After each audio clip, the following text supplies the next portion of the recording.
The Montana wind carried dust and disappointment the day Caleb Warren chose a wife nobody wanted. 23 women stood in that settlement square, each hoping for a new beginning, but only one had been passed over so many times her shoulders had learned the weight of invisibility. Eliza Moore, the preacher's daughter with the scarred hands and the silence that made folks nervous. When Caleb stepped forward, trail-worn, dangerous-looking, seeking nothing but supplies, and pointed at her, the crowd went still. No courtship, no questions, just a hardened man's recognition of something the rest had missed. What he found would change more than his solitary life. It would rewrite what home could mean. Before we begin this journey across the Montana frontier, I invite you to walk alongside Caleb and Eliza until the very end. If this story moves you, please leave a like and comment with your city so I can see how far their tale travels. Now, let's step back to that fateful day in 1873. The settlement of Crow's Fork wasn't much. A trading post, a church with peeling paint, and a collection of rough timber buildings that hugged the earth like they were ashamed to reach higher. It sat in a valley where the mountains pressed close enough to remind folks they were small, and the wind never stopped reminding them they were temporary. Caleb Warren had been riding for 6 days straight when he saw the smoke rising from the chimneys. He needed salt, flour, maybe some ammunition if the prices weren't robbery. He needed rest for his horse. What he didn't need, what he'd spent 10 years making damn sure he'd never need again, was complications. But the moment he rode into Crow's Fork that October morning, he could smell trouble thick as the wood smoke. The main street was clogged with wagons, and the boardwalk overflowed with people dressed too fine for a Thursday. Caleb's jaw tightened. He recognized the particular quality of expectation in the air, the way folks stood straighter, smiled harder, performed hope, a bride auction. He'd seen them before, up and down the territories. Mail-order arrangements gone formal. Women who'd traveled from the east with promises of husbands, only to arrive and find themselves inspected like livestock. The practice turned his stomach, but he'd learned long ago that disgust didn't change the world. It just made living in it harder. Caleb guided his buckskin mare toward the livery, intending to skirt the whole spectacle. He had his eyes fixed on the stable when a voice cut through the murmur of the crowd. "Gentlemen, if you'll gather around, we've got a fine selection of Christian women, all eager for honest work and partnership in building this territory." Caleb kept riding. "Some of these ladies have teaching experience. Several are accomplished seamstresses." The mare's hooves clopped against the packed dirt, almost to the livery. Each woman brings virtue, industry, and the promise of civilizing influence to your homesteads. Caleb was past the crowd when something, he couldn't say what, made him glance back. The women stood in a nervous cluster near the church steps. Most were young, dressed in their travel-worn best, faces bright with forced optimism or dull with resignation. A preacher in a black coat moved among them like a shepherd, gesturing, narrating their virtues to the assembled men. And at the edge of that gathering, almost hidden in the shadow of the church wall, stood a woman who wasn't performing anything at all. She was older than the others, late 20s, maybe 30. Her dress was plain brown calico, clean but patched at the elbows. Her hair, dark and heavy, was pulled back so severely it made her face look carved from something harder than flesh. But it was her hands that caught Caleb's attention. They were clasped in front of her, and even from this distance he could see the scarring, burn marks, he guessed, old ones that had healed badly. She wasn't looking at the crowd. She was looking at the mountains beyond the settlement, and her expression held something Caleb recognized immediately because he saw it every time he caught his reflection in still water. Absolute certainty that hope was a luxury for other people. The preacher was still talking. "Now, Mr. Hoskins, I believe Miss Sullivan here would make an excellent match for a man of your standing. She's schooled in literature and arithmetic." "What about that one?" The question came from a rancher Caleb vaguely recognized. The man pointed toward the woman in brown. The preacher's smile flickered. "Ah, Miss Moore. Well, she has considerable domestic skills, but perhaps—" "She married before?" the rancher interrupted. "No, sir. She's never—" "Then why's she standing over there like leftovers?" Nervous laughter rippled through the crowd. The woman, Miss Moore, didn't flinch. She just kept staring at those mountains. The preacher cleared his throat. Miss Moore has served faithfully as my daughter's companion for many years. She's exceptionally quiet, some might say withdrawn, and there was an unfortunate incident several years back, a kitchen fire that, well, you can see the scarring. She's capable, mind you, but she has no family, no dowry, and I'll be frank, gentlemen, her disposition is rather melancholic, not suited for every household.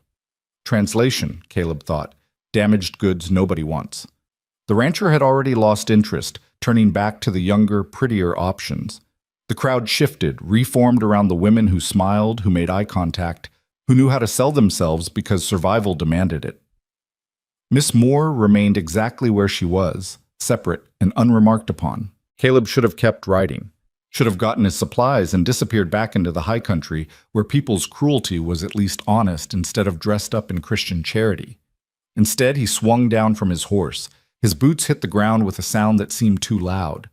The buckskin snorted, as if questioning his judgment. Caleb questioned it too, but his legs kept moving, carrying him toward the crowd with the same inevitability as water finding downhill. The preacher was in full sermon mode now, extolling the virtues of a blonde girl who couldn't have been more than 18. Exemplary needlework, gentlemen, and a voice like an angel when she sings hymns. I'll take that one. Caleb's voice cut through the performance like a knife through silk. The preacher stopped mid-sentence. Every head turned. Caleb pointed toward the shadow of the church wall. Her, Miss Moore. The silence that followed had weight to it. He could feel judgment pressing in from all sides. The other women's shock, the men's confusion, the preacher's obvious dismay. Miss Moore's head turned slowly. For the first time, she looked directly at him. Her eyes were gray. Not blue-gray or green-gray, but the color of storm clouds over granite. They held no gratitude, no relief, no coy pleasure at being chosen. They held a question, direct and unflinching. Why? Caleb had no answer that would make sense to either of them. Sir, the preacher said, recovering his composure, I appreciate your charitable impulse, but perhaps you'd like to meet some of the other ladies first. Miss Sullivan, for instance, is quite accomplished, and I've made my choice, Caleb said. Of course, of course. The preacher's smile was professional, but his eyes were calculating. Might I ask your name, sir? Your occupation? Caleb Warren. I run a homestead 3 days north of here. Livestock? Some, mostly trapping, some timber. I see. The preacher's tone suggested he saw quite clearly. A rough man living rough, probably in a one-room cabin, probably desperate enough to take what others rejected. And you're prepared to provide for a wife? To offer Christian guidance and protection? Caleb's jaw tightened. He'd been questioned by better men than this preacher and hadn't liked it then either. I'm prepared to pay whatever fee you're collecting and be on my way. That answer your questions? Red crept up the preacher's neck, but he was too practiced at swallowing pride to let it show much. The customary contribution to the church fund is $20 to offset the ladies' travel expenses and our administrative efforts. $20 was robbery, but Caleb had expected as much. He pulled the coins from his pocket and counted them into the preacher's palm with more force than necessary. Miss Moore, the preacher called, his voice taking on a new edge. Please come here. She moved out of the shadows with careful, measured steps. Up close, Caleb could see she was taller than he'd thought, nearly even with his shoulder. The scarring on her hands extended up her wrists, disappearing beneath her sleeves. Her face was all angles, sharp cheekbones, a nose that had maybe been broken once, a mouth set in a line that suggested she'd learned early not to expect kindness. This man has requested you as his bride, the preacher said, and there was something in how he said requested that turned it into an insult. Do you accept? Miss Moore looked at Caleb for a long moment. He made himself hold her gaze, though everything about those gray eyes suggested she could see straight through his skull into all the reasons this was a mistake. Yes, she said finally. Her voice was low, rougher than he'd expected, like she didn't use it often enough to keep it smooth. Very well. The preacher produced a ledger and a pen. Sign here, both of you.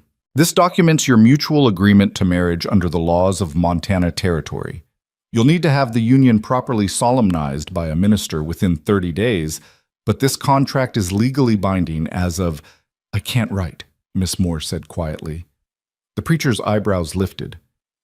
You can't, he caught himself. Very well. Make your mark here. She took the pen with those scarred hands and made an X beside Caleb's signature. Her fingers didn't shake. Caleb found himself wondering what it took to scar a woman that badly and still leave her hands steady. Congratulations, the preacher said, though his tone suggested condolences would be more appropriate. May the Lord bless your union. The crowd was already drifting back to the other women, the more appealing prospects. A few people glanced at Caleb and Miss Moore with expressions ranging from pity to curiosity to amusement. Caleb became aware that he now had a wife and no idea what to do with her. Do you have belongings? He asked. A bag? At the boarding house? I'll get my supplies, then we'll collect it. She nodded once. They stood there in the street, two strangers bound by $20 and an X in a ledger, while the bride auction continued behind them, like they'd already been forgotten. The boarding house was run by a woman with suspicious eyes and tight lips. She handed over Miss Moore's bag, a single worn carpet bag that couldn't have held more than 2 dresses and whatever else fit around them, without a word. When Caleb paid for the room she'd occupied the previous night, the woman counted the coins twice, as if expecting them to be counterfeit. The trading post was even less welcoming. The proprietor, a narrow-faced man named Sutton, watched Miss Moore like she might pocket his merchandise while Caleb gathered supplies. Heard you picked up the preacher's leftover, Sutton said, making no effort to lower his voice. That one's bad luck, Warren. Fire follows her. Caleb set a bag of flour on the counter, hard enough to raise dust. I'll take 2 pounds of coffee, the good stuff. I'm just saying, a man ought to know what he's... 2 pounds of coffee, Caleb repeated, his voice dropping into a register that had ended arguments before they started. Sutton's mouth clicked shut. He wrapped the coffee in brown paper with angry, precise movements.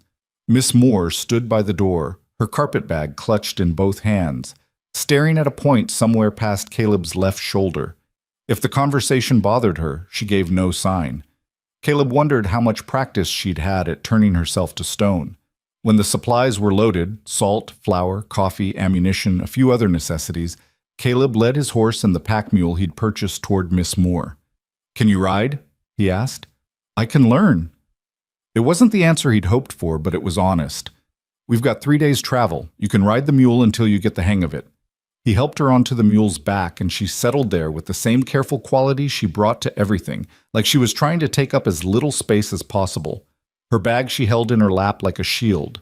They rode out of Crow's Fork with the afternoon sun slanting low and golden across the valley. Behind them, the bride auction continued. Ahead, the mountains rose dark and indifferent. Caleb let the silence stretch for the first hour.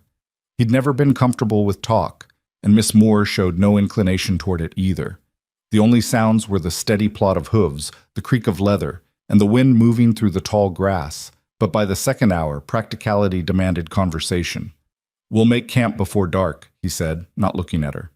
There's a creek about 5 miles ahead with decent cover. All right. Another mile passed. I've got a homestead, he continued, the words coming reluctant and rough. 160 acres. Cabin small, but it's solid. Spring-fed creek runs through the property. Good hunting in the surrounding forest. I understand. I'm not... He stopped, tried again. I'm not expecting... the cabin has 2 rooms. You'll have your own space. For the first time since they'd left town, she looked at him directly. You don't have to explain yourself, Mr. Warren.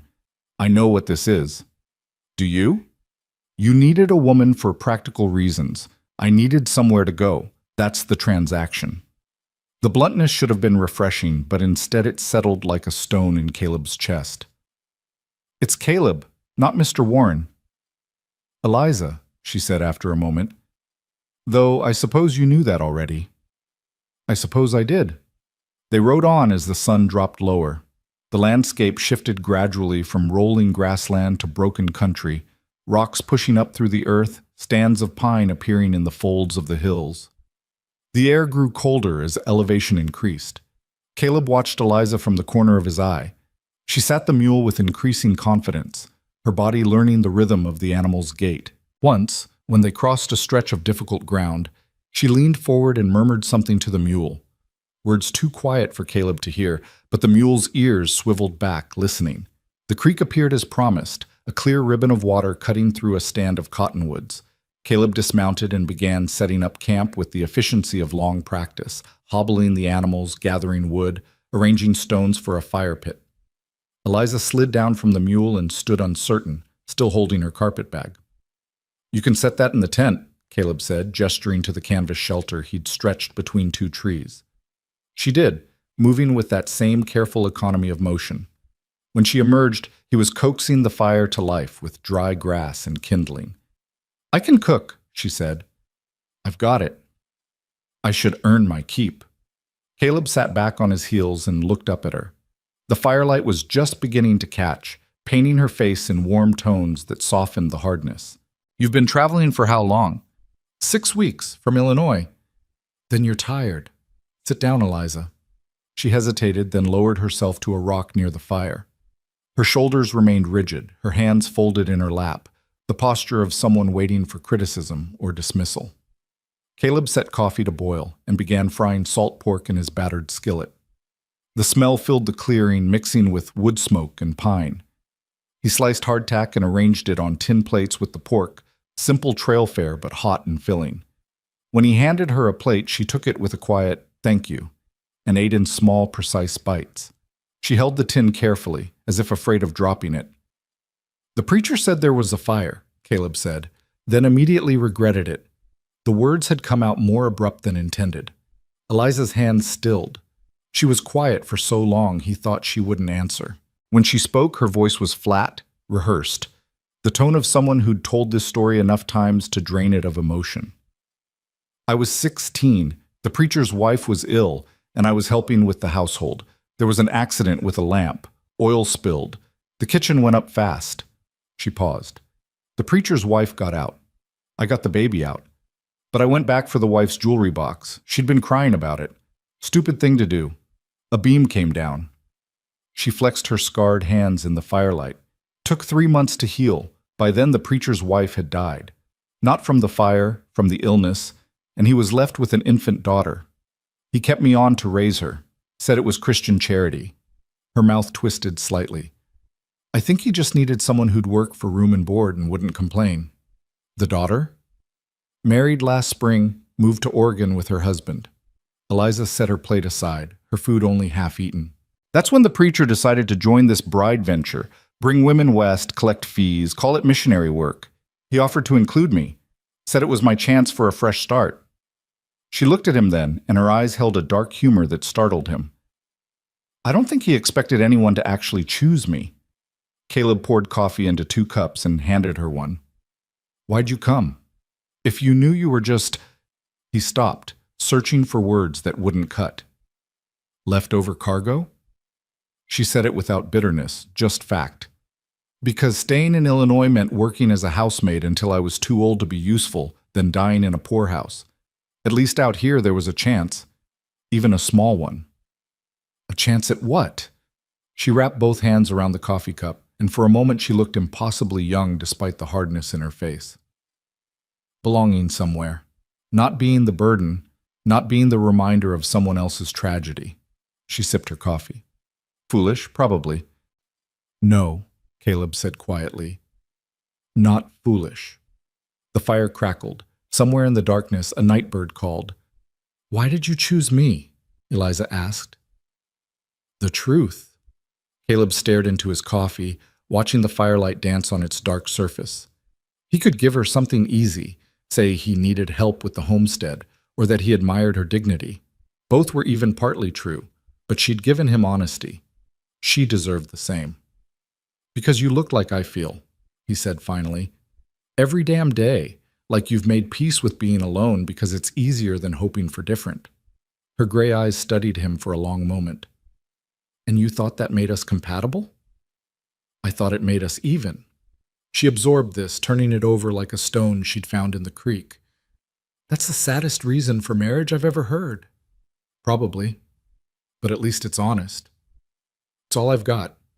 Eliza nodded slowly, and something in her posture shifted. Not quite relaxing, but softening slightly. "Then I suppose we understand each other." "I suppose we do." They finished their coffee in silence, but it was different now. Not companionable exactly, but not hostile either. Simply two people who'd named the thing between them and found they could both live with it. When Eliza excused herself to wash up at the creek, Caleb banked the fire and checked on the animals. The buckskin mare bumped his shoulder with her nose, and he scratched her neck absently, his mind elsewhere. What the hell had he done? He'd spent 10 years building a life that required no one. He'd chosen land remote enough that visitors were rare, work hard enough that exhaustion kept him from thinking too much. He'd made himself into exactly what the territory demanded: self-sufficient, unsentimental, unreachable. And then he'd ridden into Crow's Fork and upended all of it for a woman with scarred hands and eyes like winter. When Eliza returned, her face was damp and her hair had been re-braided. She looked at the tent, then at Caleb. "I'll sleep out here," he said before she could ask. "Bedroll's plenty warm." "That's not necessary, I can—" "Eliza." He met her eyes. "I told you you'd have your own space. I meant it." She studied him for another moment, then nodded. "Thank you." She ducked into the tent without another word. Caleb spread his bedroll near the fire and lay back, staring up at the stars emerging in the darkening sky. The temperature was dropping fast. It would be a cold night, but he'd slept in worse conditions. He was just drifting off when he heard her voice, quiet and hesitant, from inside the tent. "Caleb?" "Yeah?" A pause. "Thank you for choosing me." He didn't know what to say to that, so he said nothing. But he lay awake for a long time after, listening to the creek and the fire and the soft, even breathing from the tent that meant he was no longer traveling alone. They broke camp at first light and rode north into country that grew increasingly wild. The second day took them through pine forests so thick the sun barely penetrated, across meadows where elk grazed in the early morning mist, and up into elevations where the air turned thin and cold. Eliza proved herself a quick study. By afternoon, she'd graduated from the mule to riding behind Caleb on the buckskin, and by the third morning, she was managing the mule on her own with increasing confidence. She didn't complain about the long hours in the saddle or the cold nights or the simple food. She simply endured, the way Caleb suspected she'd learned to endure everything. They spoke little, but the silences became more comfortable. Sometimes Caleb would point out landmarks, a lightning-struck pine that marked the boundary of his usual hunting territory, a rock formation that looked like a sleeping bear. Eliza would nod, filing the information away with the same careful attention she brought to everything. On the third afternoon, they crested a ridge, and Caleb pulled the buckskin to a halt. "There," he said. Below them, a valley opened up, narrow but fertile, with a creek cutting through its center and forest climbing the slopes on either side. Near the creek stood a cabin, small but solid, with a stone chimney and what looked like a lean-to barn attached. Smoke rose from somewhere behind it. "Home," Caleb said, and the word felt strange in his mouth. They descended into the valley as the sun began its slide toward the western peaks. Up close, the homestead looked both better and worse than it had from the ridge. The cabin was well built. Caleb had spent 2 years on it, making sure every log was chinked tight, every board properly fitted. But the land around it showed the wear of a man living alone. The garden plot was small and weedy. The barn needed new shingles. A pile of split wood sat uncovered, prey to weather. Caleb dismounted and helped Eliza down. She stood in the yard, turning slowly to take it all in. The cabin, the barn, the creek, the mountains rising on all sides. "It's quiet," she said finally. "Too quiet?" "No." She looked at him, and for the first time since he'd met her, something like peace touched her expression. "No, it's perfect." Caleb felt something catch in his chest. He covered it by busying himself with the horses. "I'll show you inside." The cabin was one large room with a sleeping loft accessed by a ladder.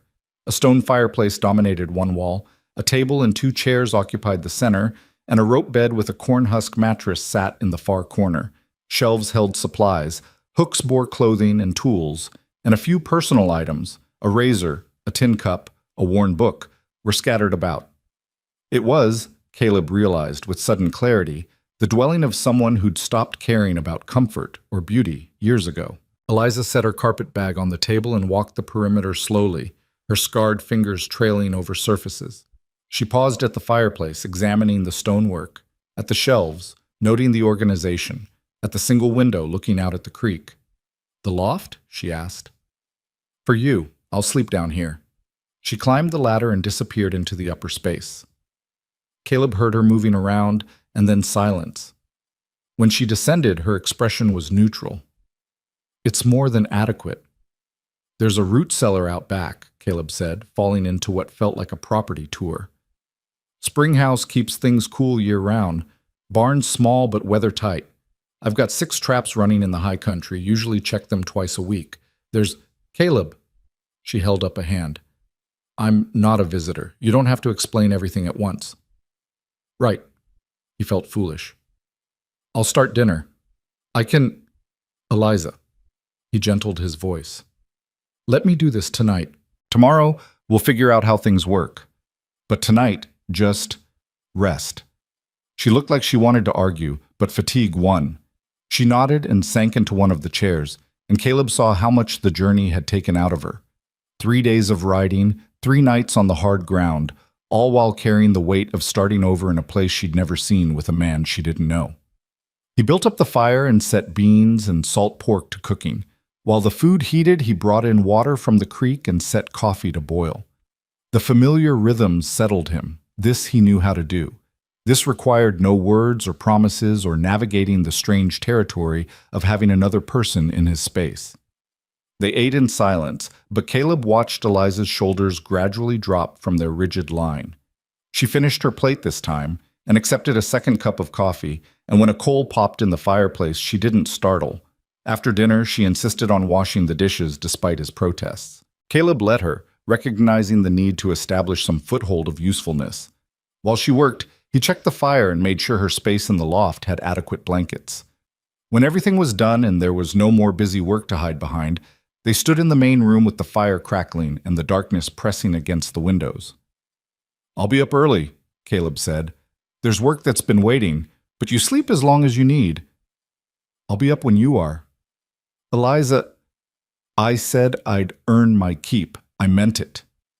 They faced each other across the small space, and Caleb realized this was the moment where things would be set, the patterns they'd fall into, the boundaries they'd respect or cross. "This isn't a transaction," he said quietly. "You're not a hired hand." "Then what am I?" The question hung between them, honest and sharp.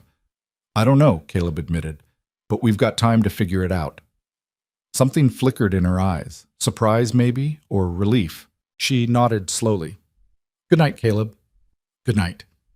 She climbed to the loft, and he heard her moving around, settling in. Caleb banked the fire and lay down on the rope bed, staring at the ceiling beams he'd hewn himself. Above him, Eliza's breathing gradually evened into sleep. Outside, the creek murmured its endless conversation with the rocks. An owl called from the forest, hunting. Caleb closed his eyes and tried not to think about how the cabin felt different now, how the silence was no longer empty but full, how the darkness held the soft sound of another person breathing, how for the first time in 10 years he wasn't entirely alone. It should have felt like invasion. Instead, it felt dangerously close to relief. And that, Caleb thought as sleep finally claimed him, might be the most complicated thing of all. Dawn came cold and gray, bleeding through the cabin's single window like watercolor on wet paper. Caleb woke to the sound he'd fallen asleep to. The creek's steady murmur, the wind in the pines. But now there was something else, a presence. The soft shift of weight on floorboards above his head. He lay still, reorienting himself to this new reality. He had a wife. The thought still felt foreign, like a word in a language he'd forgotten how to speak. By the time he dressed and stoked the fire back to life, Eliza had descended the ladder. She'd changed into a different dress, still brown but sturdier, with the sleeves rolled up to reveal the full extent of the scarring on her forearms. Her hair was already braided and pinned, and her face had the scrubbed look of someone who'd washed in cold water to wake herself up. "You didn't have to get up," Caleb said, measuring coffee into the pot. "I told you I would." She glanced around the cabin. "What needs doing?" Caleb poured water from the bucket into the coffee pot and set it over the fire. "Plenty, but it can wait until you've had something to eat." "I'm not fragile." "Didn't say you were." He met her eyes. "But we're not running a race either. Coffee first, then we'll talk about work." She looked like she wanted to argue, but settled into one of the chairs instead, her hands folded in her lap in that careful way she had. Caleb fried Johnny cakes and bacon, and they ate while morning light slowly filled the cabin, turning everything softer. "The garden's a disgrace," Caleb said finally, breaking the silence. "I kept meaning to expand it, but there's never time. If you wanted to work on that, I could use the help. Otherwise, there's mending that needs doing. Probably other things you'll see that I've stopped noticing." Eliza wiped her plate with the last piece of Johnny cake. "Show me the garden." The plot behind this cabin was smaller than Caleb had made it sound, maybe 20 feet square, choked with weeds and the dried stalks of vegetables that had bolted and gone to seed. A split-rail fence surrounded it, more suggestion than barrier, with gaps wide enough for rabbits to slip through. Eliza walked the perimeter slowly, her scarred hands pushing aside dead growth to examine the soil beneath. She knelt and sifted dirt through her fingers, testing its texture. When she stood, there was purpose in her expression. "This could be good," she said. "The soil's rich. It just needs attention." "Tools are in the barn," Caleb said. "Take whatever you need. I've got to check the trap line, but I'll be back before dark." "How far are the traps?" 4, maybe 5 miles into the high country. There's a circuit I run." She nodded, already turning back to study the garden with the intensity of someone planning a campaign. Caleb left her there and went to saddle the buckskin. When he rode out an hour later, supplies packed and rifle secured, Eliza was on her knees in the dirt, a hoe beside her, pulling weeds with methodical determination. She didn't look up as he passed, too focused on the work to spare attention for goodbye. The trapline took him through country he knew by heart, along the creek for 2 miles, then up into the forest where game trails crossed and converged. 3 of the 6 traps held catches, 2 marten and a fox. Caleb reset the empty traps and skinned his catches on sight, packing the pelts carefully for the long trip to a trading post when he had enough to make it worthwhile. The work was familiar, almost meditative. Up here, with only the forest and the sky, he could think clearly, or usually he could. Today his mind kept drifting back to the homestead, wondering what he'd find when he returned. It was near dusk when he rode back into the valley. The cabin sat where he'd left it, smoke rising steady from the chimney. But something had changed. It took him a moment to identify what. The garden fence had been repaired. New rails filled the gaps, lashed into place with rope. The gate, which had hung crooked for months, now swung true. And inside the fence, the dead growth was gone. The plot had been cleared, turned, and raked smooth. Eliza stood in the center of it, working by the failing light, her dress dirty and her face flushed with exertion. Caleb dismounted and led the buckskin to the barn.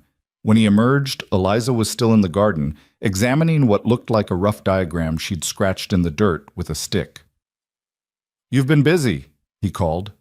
She straightened, pushing hair back from her forehead with the back of one hand. "There's more to do, but it's a start." He walked to the fence and looked over what she'd accomplished. It was more than he'd expected, more than he'd managed in 2 years of living here. "Where'd you learn to work like this?" "The preacher had a garden. Someone had to tend it." She bent and picked up the hoe. "I'll need seeds, and maybe manure if you know where to get it. There's a stand of pines about a mile west where deer bed down. I can bring back what you need." He paused. "You didn't have to do all this today." "Yes, I did." She said it simply, without elaboration, and Caleb understood. She was staking her claim to usefulness, building proof that choosing her hadn't been a mistake. Inside she had dinner waiting, the beans he'd left soaking that morning, now cooked with the last of the salt pork and a handful of wild onions she'd found by the creek. It wasn't fancy, but it was better than anything Caleb had cooked for himself in months. They ate in the growing darkness, too tired for much conversation. But when Eliza started to clear the dishes, Caleb stopped her. "I'll do it. You've earned rest. So have you." Eliza. She met his eyes, and he saw the stubbornness there, the refusal to be treated as delicate or lesser. He recognized it because he wore the same expression most days. "We trade off," he said finally. "You cooked? I'll clean. Tomorrow we switch. Fair?" After a moment, she nodded. "Fair." It became their rhythm over the days that followed.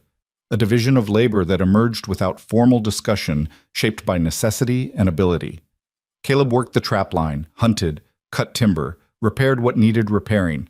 Eliza transformed the garden, patched his clothes with neat, nearly invisible stitches, and began organizing the cabin in ways that made sense to someone who actually lived there rather than just survived.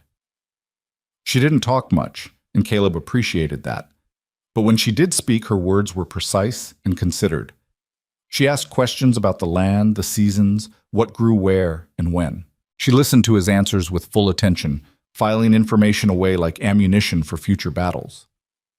One morning, nearly 2 weeks after she'd arrived, Caleb woke to find her already outside, standing motionless at the edge of the yard. He pulled on his boots and joined her, following her gaze. In the garden, deer had broken through the fence during the night. The carefully prepared beds were torn up, young shoots destroyed. Eliza's face was blank, but her hands were clenched so tight her knuckles showed white. "I should have reinforced it better," she said, her voice carefully controlled. "I knew the rails weren't strong enough." Caleb studied the damage. It could have been worse. The deer had only gotten to about a third of the plot before something spooked them off. "We'll build it higher. Use the timber I've been cutting." "That's not... You need that timber for... For what? It's just sitting there."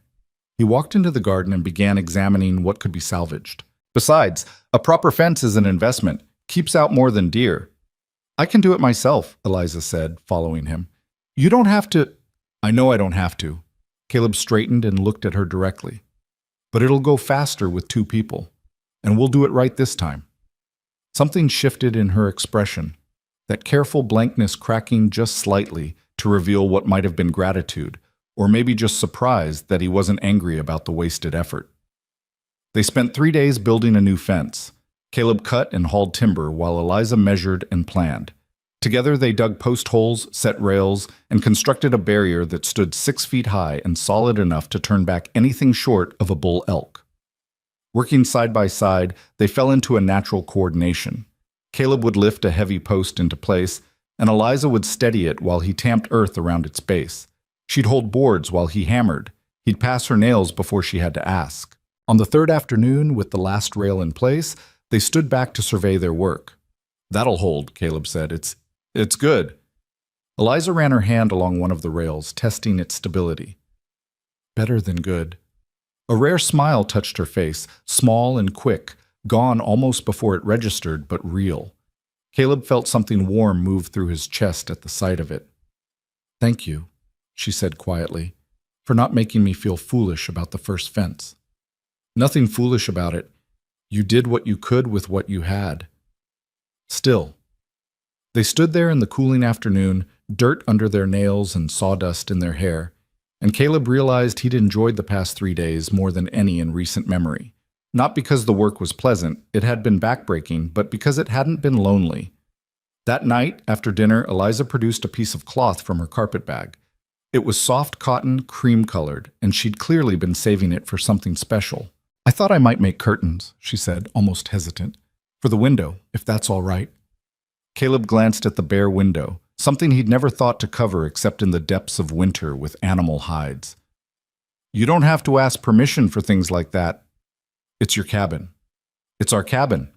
The words came out before he'd thought them through, but he didn't take them back. "Make curtains if you want them. Make whatever changes you want." She searched his face, looking for something. "You mean that?" "I wouldn't say it if I didn't." Over the following week, the cabin transformed in small ways. Curtains appeared at the window, softening the harsh light. Wildflowers showed up in a tin cup on the table. The shelves, previously organized by Caleb's rough logic, were rearranged into something more sensible. She scrubbed the floor and walls until they lightened 2 shades, cleaned soot from the fireplace stones, and aired the mattress and blankets. Caleb didn't comment on any of it, but he noticed. And at night, lying in his bedroll while Eliza slept in the loft above, he found himself staying awake longer than necessary, just looking at the curtains moving slightly in the breeze, the flowers catching moonlight, the small evidences that someone cared about this place.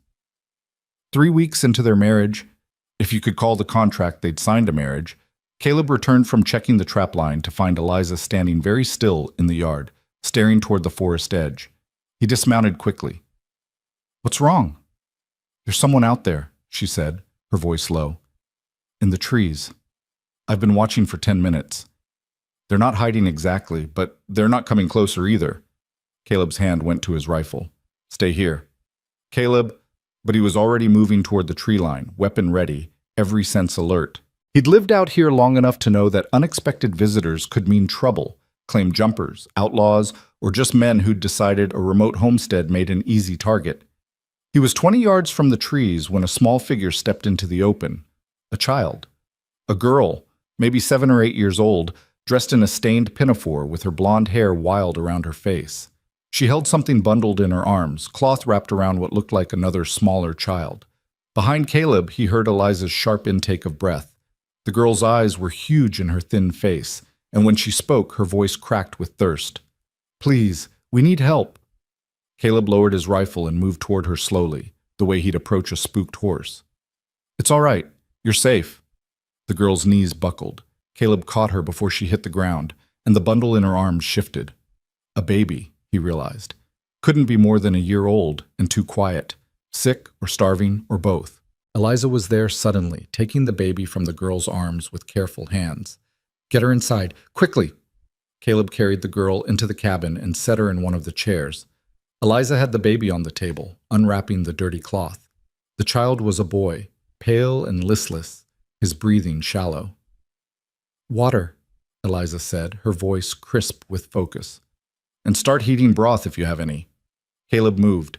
He got water from the bucket, brought the last of the dried venison to boil for broth, built up the fire. Eliza worked over the baby with steady competence, checking for fever, examining his mouth and eyes. The girl drank the water Caleb gave her in desperate gulps, then began to cry, great heaving sobs that shook her whole body.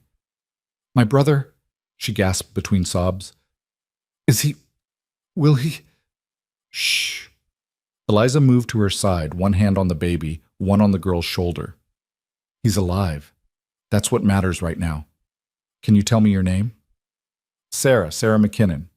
I'm Eliza. This is Caleb. You're safe here, Sarah, but I need you to tell me what happened. The story came out in fragments. The McKinnon family, mother, father, Sarah, and baby Thomas, had been traveling to a land claim 20 miles north. 2 days ago, they'd stopped to make camp in the forest. A cook fire had spread. Sarah had been playing with Thomas away from the wagon when it happened. By the time she got back, both parents were gone and everything was burning. She'd grabbed Thomas and run. She'd been walking ever since, following the creek, hoping to find someone. 2 days? Caleb asked, horrified. You've had no food for 2 days? Sarah shook her head, and fresh tears spilled down her cheeks. Eliza's jaw was tight. She dipped cloth in water and began cleaning Thomas's face and hands with gentle efficiency. The broth? Caleb brought it over. Eliza tested the temperature, then began feeding Thomas tiny sips from a spoon. The baby was too weak to take much, but after a few spoonfuls, some color returned to his lips. Sarah, Eliza said, still focused on Thomas, I need you to eat something, slowly. Can you do that for me? Caleb cut bread and spread it with the last of their butter, and Sarah ate like someone remembering how. Between bites, she watched Eliza with Thomas, her expression a mixture of hope and terror. Is he going to die? Eliza looked at the girl with absolute directness. Not if I can help it, but he needs rest, warmth, and food. All things we can give him. She turned to Caleb, and he saw the question in her eyes before she spoke it aloud. They'll need to stay here, she said quietly. At least until we can figure out what to do with them. Caleb looked at the two children, the girl with haunted eyes, the baby limp and pale against Eliza's arms. He thought about the authorities, about trying to find the McKinnon family's intended claim, about what happened to orphans in the territories. None of it was good. They stay, he said. Relief flooded Eliza's face. She nodded once, then returned her attention to Thomas, coaxing another spoonful of broth into his mouth. The rest of that day passed in a blur of care. Eliza cleaned both children thoroughly, treating Thomas's diaper rash with rendered fat and wrapping him in one of Caleb's old shirts. Sarah submitted to having her hair combed and braided, though she flinched at every gentle touch like she expected pain. By nightfall, Thomas was sleeping more naturally, and Sarah had eaten 3 small meals. Caleb built up the fire until the cabin was warm as summer, and Eliza made beds, the loft for Sarah, the main bed for herself and Thomas, and Caleb's usual bedroll by the fire for him. "You should take the bed," Caleb said quietly, while Sarah was washing her face at the basin. "I'll manage fine down here." "I need to watch Thomas through the night," Eliza replied, "if his fever spikes or his breathing changes." She broke off, and Caleb saw real fear in her eyes for the first time since he'd known her. "You think he might not make it?" "I think he's been through hell, and he's very small." She adjusted Thomas's makeshift blanket with hands that trembled slightly. "I think we should be prepared for anything." But Thomas made it through the night, and the next, and the one after that. Slowly, like a plant finally getting water, he began to recover. Color returned to his cheeks. He started taking food more eagerly. By the 4th day, he was crying, a sound that made Sarah dissolve into grateful tears. "He's going to be all right," Eliza said, and Caleb heard the exhaustion in her voice. She'd barely slept, keeping vigil over the baby every night. "Because of you," he said. She shook her head. "I just did what needed doing." But it was more than that, and Caleb knew it. She'd thrown herself into saving Thomas with the same fierce determination she brought to everything. But this was different. This wasn't about earning her keep or proving her worth. This was about a baby who needed someone to fight for him, and Eliza had recognized that need because she understood, on a level deeper than words, what it meant to be vulnerable and overlooked. Sarah bloomed under attention. She followed Eliza everywhere, mimicking her movements in the garden, helping with cooking, chattering in a way that suggested she'd been quiet for too long before the fire. She was bright, curious, and desperately grateful for every kindness. With Caleb, she was more cautious. But one afternoon, when he was splitting wood and she was supposedly helping Eliza in the garden, he looked up to find her watching him. "You're very strong," she said. "Have to be, to work this land." "My pa was strong too." Her voice went small. "He tried to put out the fire. He told me to run with Thomas. I heard him calling for my ma, but I kept running." Caleb set down the axe and crouched to her level. "You did exactly right. You saved your brother. Your pa would be proud of that." "You think so?" "I know so." She studied his face for a long moment, then threw her arms around his neck. Caleb froze, startled, then carefully put his arms around her small shoulders and let her cry. That night, after both children were asleep, Caleb and Eliza sat by the fire nursing coffee and exhaustion. "We need to decide," Caleb said finally, "about them." "I know. There might be family somewhere back east. We could try to find them." "We could." Eliza stared into her cup. "Or we could keep them here." Caleb looked at her sharply. "You mean?" "They have no one, Caleb. If we send them back to authorities, they'll be separated. Sarah will go to one place, Thomas to another. She'll spend her childhood working as household help, and he'll be sent to whatever family needs a boy for farm labor. They'll lose each other on top of everything else they've lost. And if we keep them, then they have a home. They have each other." She finally looked at him, and her gray eyes were fierce. "They have us." The weight of what she was proposing settled over Caleb like a physical thing. 2 children. The responsibility, the commitment, the complete upheaval of the quiet, careful life he'd built. He thought about Sarah's thin arms around his neck, about Thomas grabbing Eliza's finger and holding on like she was the only solid thing in his world, about how the cabin felt different now, louder, messier, more complicated, more alive. "It won't be easy," he said slowly. "We barely know how to live with each other, and now we're talking about raising 2 children? I know. Winter's coming. We'll need more supplies, more food stored. The cabin's too small. We'll have to build an addition. I know. People will talk. They'll say we're not properly married, that it's not appropriate. Caleb." Eliza reached across the space between them and took his hand.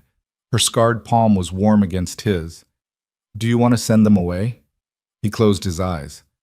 Thought about it honestly. Tried to imagine the cabin without Sarah's questions and laughter, without Thomas's increasingly alert babbling. "No," he admitted. "I don't." "Then we keep them." It was that simple, and that complicated. They talked late into the night, planning. They'd need to make the arrangement legal somehow, find a minister to formalize not just the children's placement, but their own marriage. They'd need more money, which meant Caleb would have to trap harder, maybe take on some timber work for other homesteaders. Eliza would expand the garden even more, preserve everything they could for winter.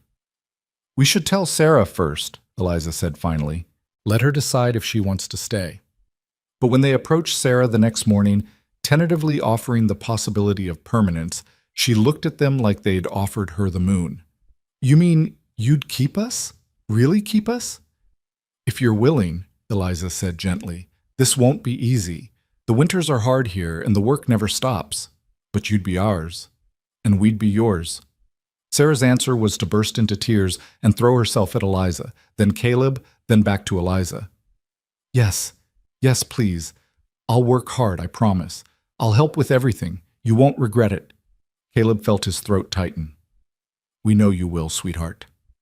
That afternoon, while Sarah played with Thomas in a patch of sun outside the cabin, Caleb and Eliza stood in the garden she'd built, surrounded by the neat rows of growing things. "This wasn't what either of us expected," Caleb said quietly. "No." Eliza watched the children, her expression soft. "It's better." And somehow, impossibly, it was. The decision to keep the children changed everything, starting with the cabin itself. 2 days after Sarah's tearful acceptance, Caleb stood in the yard at dawn, coffee in hand, studying the structure he'd built to house one man's solitude. It wasn't enough anymore. Eliza emerged from the cabin with Thomas on her hip, the baby now alert enough to grab at her braid. "You're thinking about the addition. Thinking we can't wait until spring." Caleb gestured toward the mountains, where the peaks were already wearing caps of early snow. "We've got maybe 6 weeks before the first real storm. After that, construction stops until thaw. Can it be done in 6 weeks? If I don't sleep much." He drained his coffee. "I'll need to cut timber today, start on the foundation tomorrow. The room doesn't have to be fancy, just weather-tight." Sarah appeared in the doorway, still in the nightdress Eliza had fashioned from an old sheet. "Can I help?" Caleb looked at the girl's eager face, thin arms, determined expression. "You can help Eliza in the garden. We need everything harvested and preserved before frost. That's just as important as building. But I want to help you." "Sarah," Eliza said gently, shifting Thomas to her other hip, "the work we do here, we do together. There's no small jobs, just necessary ones. The food we put up now is what keeps us alive come January." The girl's face fell slightly, but she nodded. Caleb recognized the expression, the need to prove worth, to be indispensable. He'd worn it himself often enough. "Tell you what," he said. "Evenings, after the day's work, you can help me with the building. Hand me nails, hold board steady. Deal?" Sarah's face transformed. "Deal!" The next 6 weeks blurred into a relentless rhythm of labor. Caleb rose before dawn and worked until darkness made it impossible to see, felling trees, hauling timber, digging foundation trenches in earth that grew harder each day as temperatures dropped. His hands blistered, then calloused over the blisters. His back ached constantly. But the addition took shape, a room extending from the main cabin, 12 feet by 14, with its own window and a door connecting to the original structure. Eliza and Sarah worked with equal intensity in the garden and kitchen. They harvested squash, beans, potatoes, carrots, onions. They preserved everything they could, pickling, drying, storing in the root cellar Caleb had expanded. The smell of vinegar and wood smoke hung constantly in the air. At night, Eliza's hands were stained dark from handling vegetables, and Sarah fell asleep at the dinner table more than once, exhausted from hauling water and washing jars. Thomas, thriving now, became everyone's project. He'd crawl among the garden rows while Eliza worked, eating dirt and leaves until Sarah swooped in to redirect him. When Caleb was sawing lumber, the baby would sit nearby, banging rocks together and babbling conversations with himself. At night, they passed him between them. Whoever had a free arm took a turn bouncing him or singing rough lullabies. They were becoming something Caleb had never expected.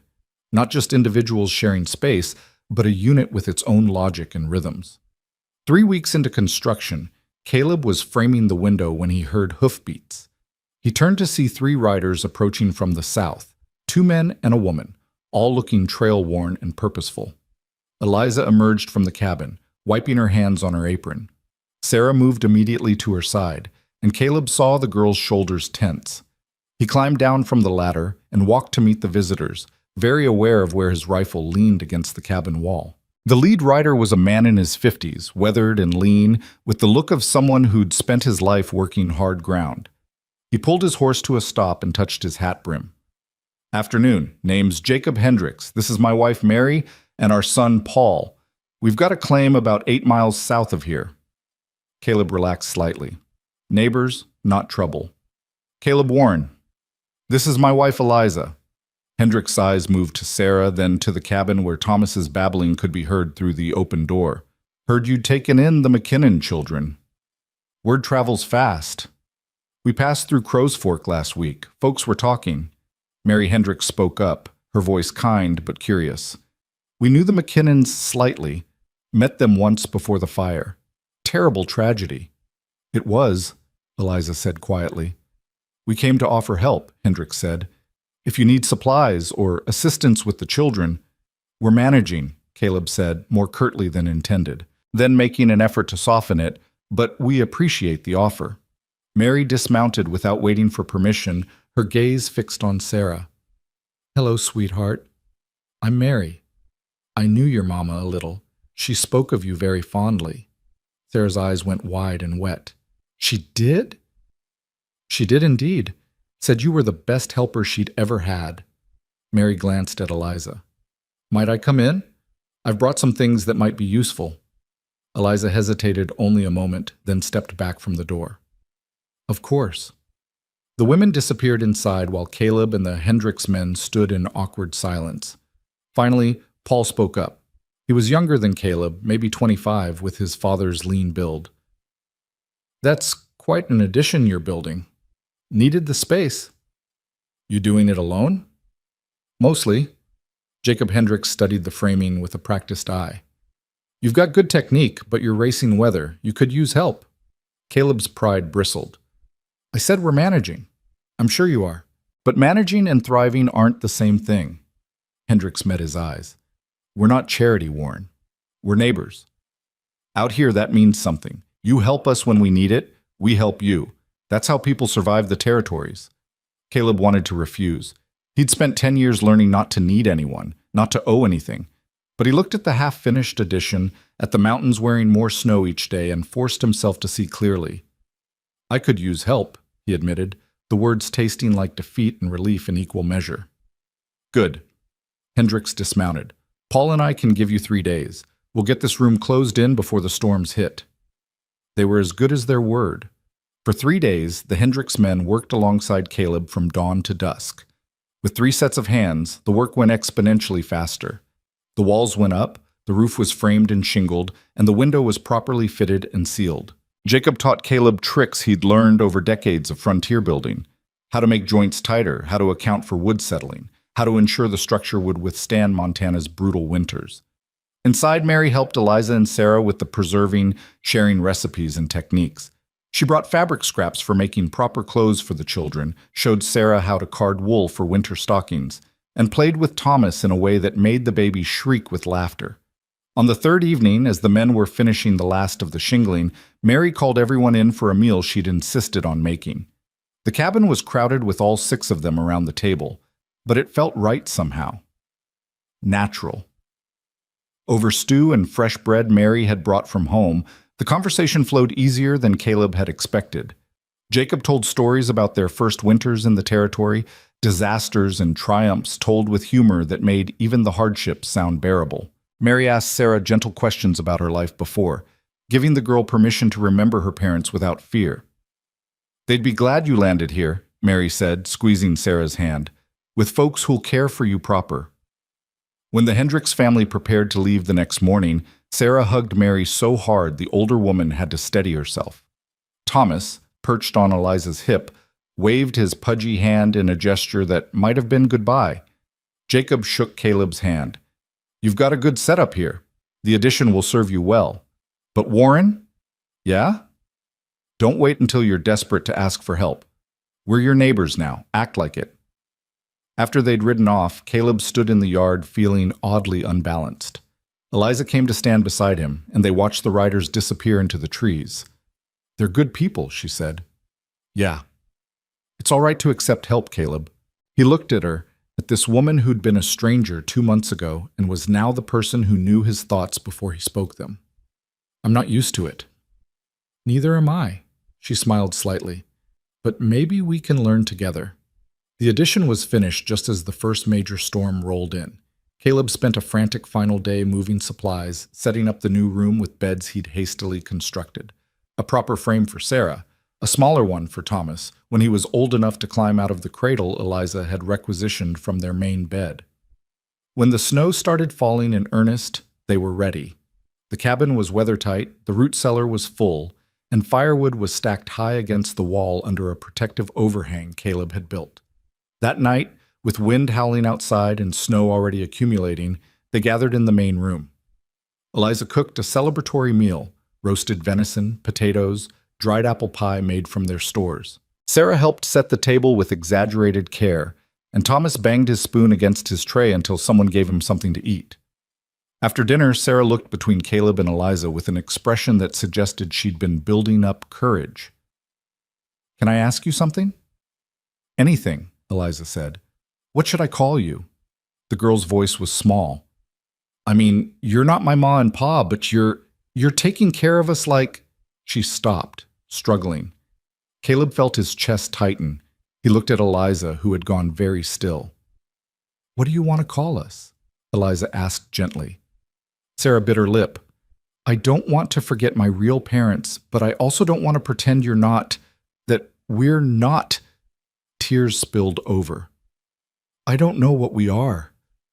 Eliza knelt in front of the girl, taking both her hands. We're your family, Sarah. That's what we are. You don't have to forget your parents to love us, and you don't have to call us anything you're not comfortable with. There's no rules here. But what if I wanted to... Sarah's voice dropped to a whisper. What if I wanted to call you Ma? Would that be wrong? Caleb saw Eliza's face crumple and reform, saw her fighting to keep her voice steady. That wouldn't be wrong, sweetheart. That would be... She had to stop, swallow hard. That would be an honor. Sarah turned to Caleb. And you? Can I... Yeah, Caleb managed, his throat suddenly tight. Yeah, you can. Sarah launched herself at Eliza, then at Caleb, then back to Eliza, crying and laughing at once. Thomas, sensing excitement, began bouncing in his chair and shrieking with joy.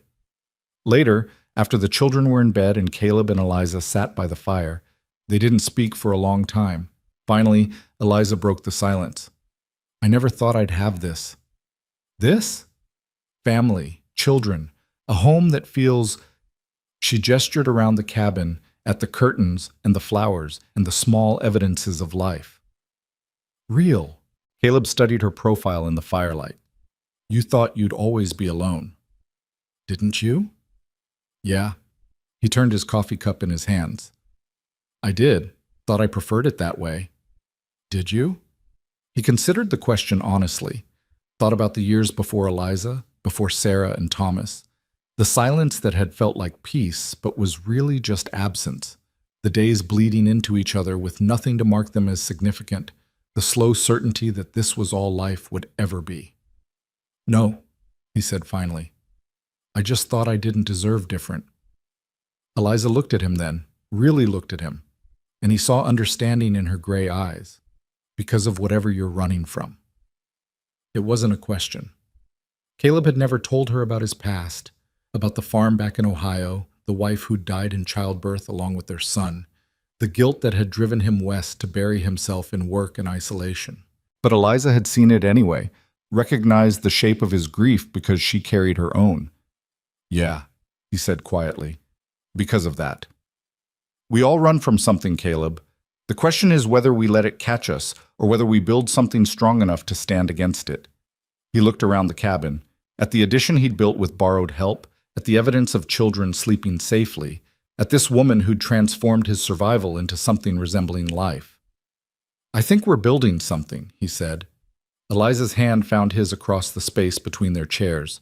Her scarred palm was warm, solid, real. I think so too. Winter hit hard 2 days later. The storm that had been threatening became a blizzard that lasted 3 days straight. Snow piled high against the cabin walls, and the wind screamed through the valley like something alive and angry. They stayed inside, keeping the fire burning, rationing their activities to conserve energy and resources. Sarah taught Thomas to stack wooden blocks Caleb had carved. Eliza mended clothes and told stories. Caleb worked on carving new spoons and bowls they'd need as the family grew. In the evenings, they played simple games, sang songs, and found comfort in proximity. On the third night of the storm, with the wind at its worst, Thomas woke crying. Eliza went to him immediately, but nothing seemed to soothe him. Sarah hovered anxiously while Eliza checked for fever, for signs of illness. "I think he's just frightened," Eliza said finally, bouncing the baby against her shoulder. "The noise is scaring him." "Here!" Caleb reached for Thomas. The baby came to him with a whimper, and Caleb settled into the chair by the fire, holding the small, warm weight against his chest. He began humming. No particular tune, just a low rumble he hoped was soothing. Thomas's crying gradually subsided into hiccuping breaths, then into quiet. His small fingers curled into Caleb's shirt, and within minutes he was asleep again, completely trusting.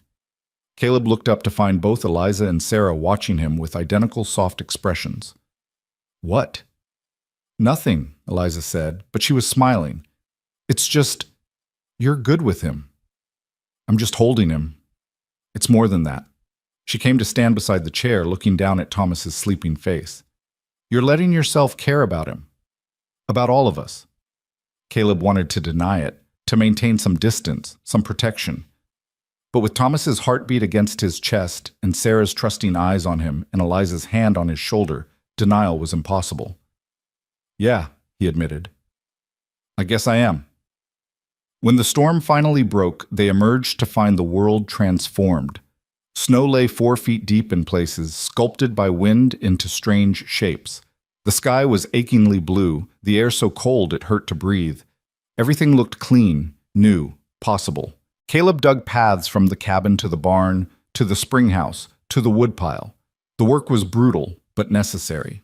Sarah helped where she could, her small shovel moving much less snow, but her determination matching his. "Pa?" she said, and Caleb's heart stuttered at the word.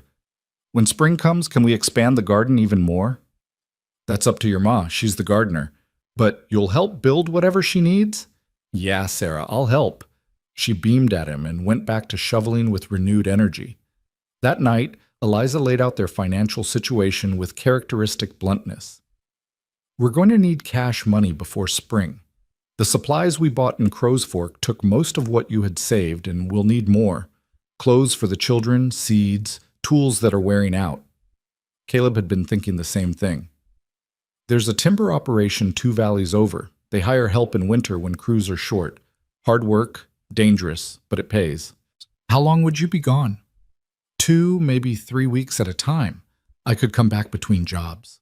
Eliza's face tightened, but she nodded. "We'll manage." "You'll be alone with 2 children in the middle of winter. That's more than managing, Eliza. That's necessary." She met his eyes. "We do what we have to do. That's how this works." But when Caleb left 5 days later, riding out at dawn with his tools packed and enough supplies for 3 weeks, Sarah cried. Not dramatically, but quiet tears that tracked down her cheeks as she waved from the cabin doorway. "I'll be back before you know it," Caleb promised, though his chest felt tight. "You better," Sarah said fiercely. "We need you." The timber work was exactly as brutal as Caleb remembered from years past. Days spent in freezing temperatures, felling trees and hauling logs, working alongside men who were either completely silent or violently loud. The labor was dangerous. He saw 2 men injured badly enough to be sent down the mountain, and exhausting. But it paid. At the end of 3 weeks, Caleb had earned enough to buy what they needed and put some aside for emergencies. He collected his wages and started for home immediately, pushing hard to cover the distance. He rode into the valley at dusk to find smoke rising from the cabin chimney and lantern light glowing in the windows. It looked like a painting of home, like something from a life he'd thought was only for other people. The door flew open before he'd even dismounted. Sarah ran out into the snow in just her stockings, launching herself at him with enough force to nearly knock him over. "You came back! You came back!" Course I came back, Caleb said, hugging her tight. I promised, didn't I? Eliza appeared in the doorway with Thomas on her hip, and the relief on her face told Caleb the 3 weeks had been harder than she'd admitted they would be.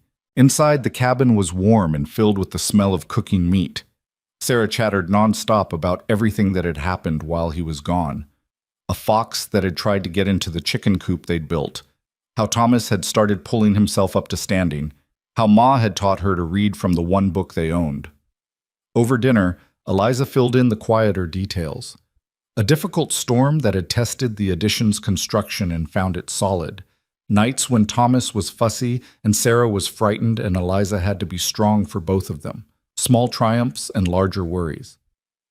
But we made it, she said finally. We're all fine. That night, after the children were asleep, Caleb and Eliza sat by the fire as had become their habit. Caleb pulled the money from his pack and laid it on the table. It's enough, he said. For supplies, and then some. Eliza counted it carefully, her scarred fingers moving with practiced efficiency. This is more than enough. This is... Caleb, you worked yourself half to death for this. For us, he corrected. I worked for us. She looked at him for a long moment, and something shifted in her expression. When did that happen? When did you stop thinking of yourself as alone? Caleb thought about it. Tried to pinpoint the exact moment when I became we, when survival became building, when the careful distance he'd maintained had collapsed into something that felt dangerously like love. I don't know, he admitted. Somewhere between choosing you and Crow's Fork and riding home tonight. Somewhere in between. Eliza stood and crossed to where he sat. She reached out and touched his face, her palm warm against his cold, roughened skin. I'm glad, she said quietly. Because somewhere in between, the same thing happened to me. They stood there in the firelight, close enough that Caleb could count the freckles on her nose, could see the flecks of green in her gray eyes. He raised his hand and covered hers where it rested against his face. Eliza. I know, she said. I know. They didn't need more words than that. Understanding passed between them, acknowledgement of what was growing in the spaces where loneliness used to live. It was too new, too fragile to name, but it was real. Outside, the Montana wind moved through the pines. Inside, the fire crackled and 2 children slept safe and warm. And 2 people who'd thought they'd always be alone stood together, choosing something more than survival. Choosing each other, choosing hope, choosing to believe that the hardship ahead might be bearable if faced together. It was enough. For now, it was more than enough. The moment hung between them like the first star appearing at dusk, fragile, new, full of promise. Then Thomas cried out in his sleep, and Eliza stepped back. The spell broken, but not shattered. She went to the cradle and soothed the baby with practiced hands, while Caleb added wood to the fire, both of them moving carefully around what had almost been said. But something had shifted nonetheless. The cabin felt different in the days that followed, charged with an awareness that hadn't existed before. Caleb found himself noticing things he'd trained himself not to see. The way Eliza's hair caught the morning light, how she hummed while working, the rare smile that transformed her face from merely handsome to something close to beautiful. And he caught her watching him too, her gray eyes tracking his movements as he worked, a softness in her expression that made his chest tight. They didn't speak of it. There was too much work, too much responsibility, too many reasons to be cautious. But it lived between them anyway, growing quietly like seeds under snow. Winter deepened. January brought cold so fierce that water froze solid in the buckets overnight, and breath hung visible even inside the cabin. They lived in layers of wool and fur, fed the fire constantly, and ventured outside only when absolutely necessary. The children grew restless from confinement, and Sarah's usual cheerfulness sometimes frayed into petulance. I want to go outside, she complained one gray afternoon, her face pressed against the window. I want to run and play and not be stuck inside forever. It's 20 below, Eliza said, working her way through a basket of mending. You'd freeze before you made it to the barn. But I'm so bored. Thomas, sitting on the floor with his blocks, threw one across the room as if in agreement. It clattered against the wall, and he shrieked with delight. Caleb looked up from the harness he was repairing. Sarah, come here. The girl trudged over, dragging her feet. Caleb set aside his work and pulled her onto his lap. "You know what this reminds me of?" he said. "My first winter in Montana. I was holed up in a trapper's cabin, place half the size of this, with 2 other men. One of them snored like a bear, and the other one never bathed. By February, we were ready to kill each other." Sarah giggled despite herself. "What did you do?" "We made up games, told stories, carved things out of wood, found ways to make the time pass." He gestured to the stack of wooden animals he'd been slowly creating. "How about you help me finish this menagerie? Thomas needs more toys anyway." Her face brightened. "Can I carve too?" "You can sand. I'll show you how." For the rest of the afternoon, they worked side by side while Eliza mended and Thomas destroyed his block towers with enthusiastic crashes. Caleb taught Sarah how to smooth wood with sandpaper, how to feel for rough spots, how to transform something crude into something worth keeping. She took to it with the same fierce concentration she brought to everything, determined to prove herself useful. That night, after the children were asleep, Eliza brought Caleb coffee and settled into her chair with her own cup. "You're good with her," she said quietly. "Better than I expected." "Why wouldn't I be?" "Most men don't have patience for children, especially someone else's children." Caleb turned his coffee cup in his hands, watching the liquid catch firelight. "She's not someone else's child anymore. She's ours." Eliza was quiet for a moment. "When did you decide that? Really decide it, I mean." "The day I came back from the timber camp and she ran out into the snow to meet me." He looked at Eliza. "She was crying because she thought maybe I wouldn't come back, like her parents didn't come back. And I realized she needs to know she's not temporary, that this is permanent." "And Thomas?" "He's easier." Caleb smiled slightly. "He's too young to remember any other life. To him, we've always been here. Always been his. But Sarah remembers." "Yeah, she remembers everything, the good and the bad. That's harder." He paused. "But maybe it's also a gift. She knows love when she sees it because she's had it before. She knows what family means." Eliza's eyes were bright in the firelight. "Sometimes I think you see things more clearly than you let on. Or maybe I'm just learning." He met her gaze. "From you." The moment stretched between them again, warm and weighted.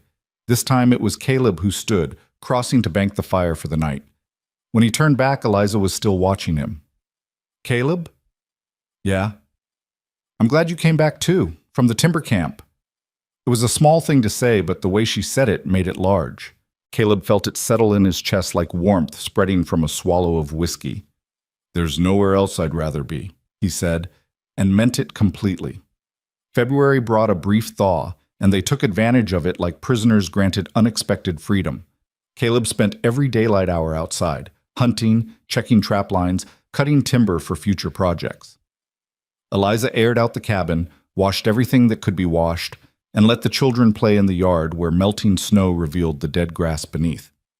Sarah built elaborate snow structures that Thomas gleefully destroyed. She invented games, told him stories, and generally mothered him with an intensity that sometimes worried Eliza. "She's trying to replace what she lost," Eliza said one evening, watching through the window as Sarah bundled Thomas in extra wrappings despite the relatively mild temperature.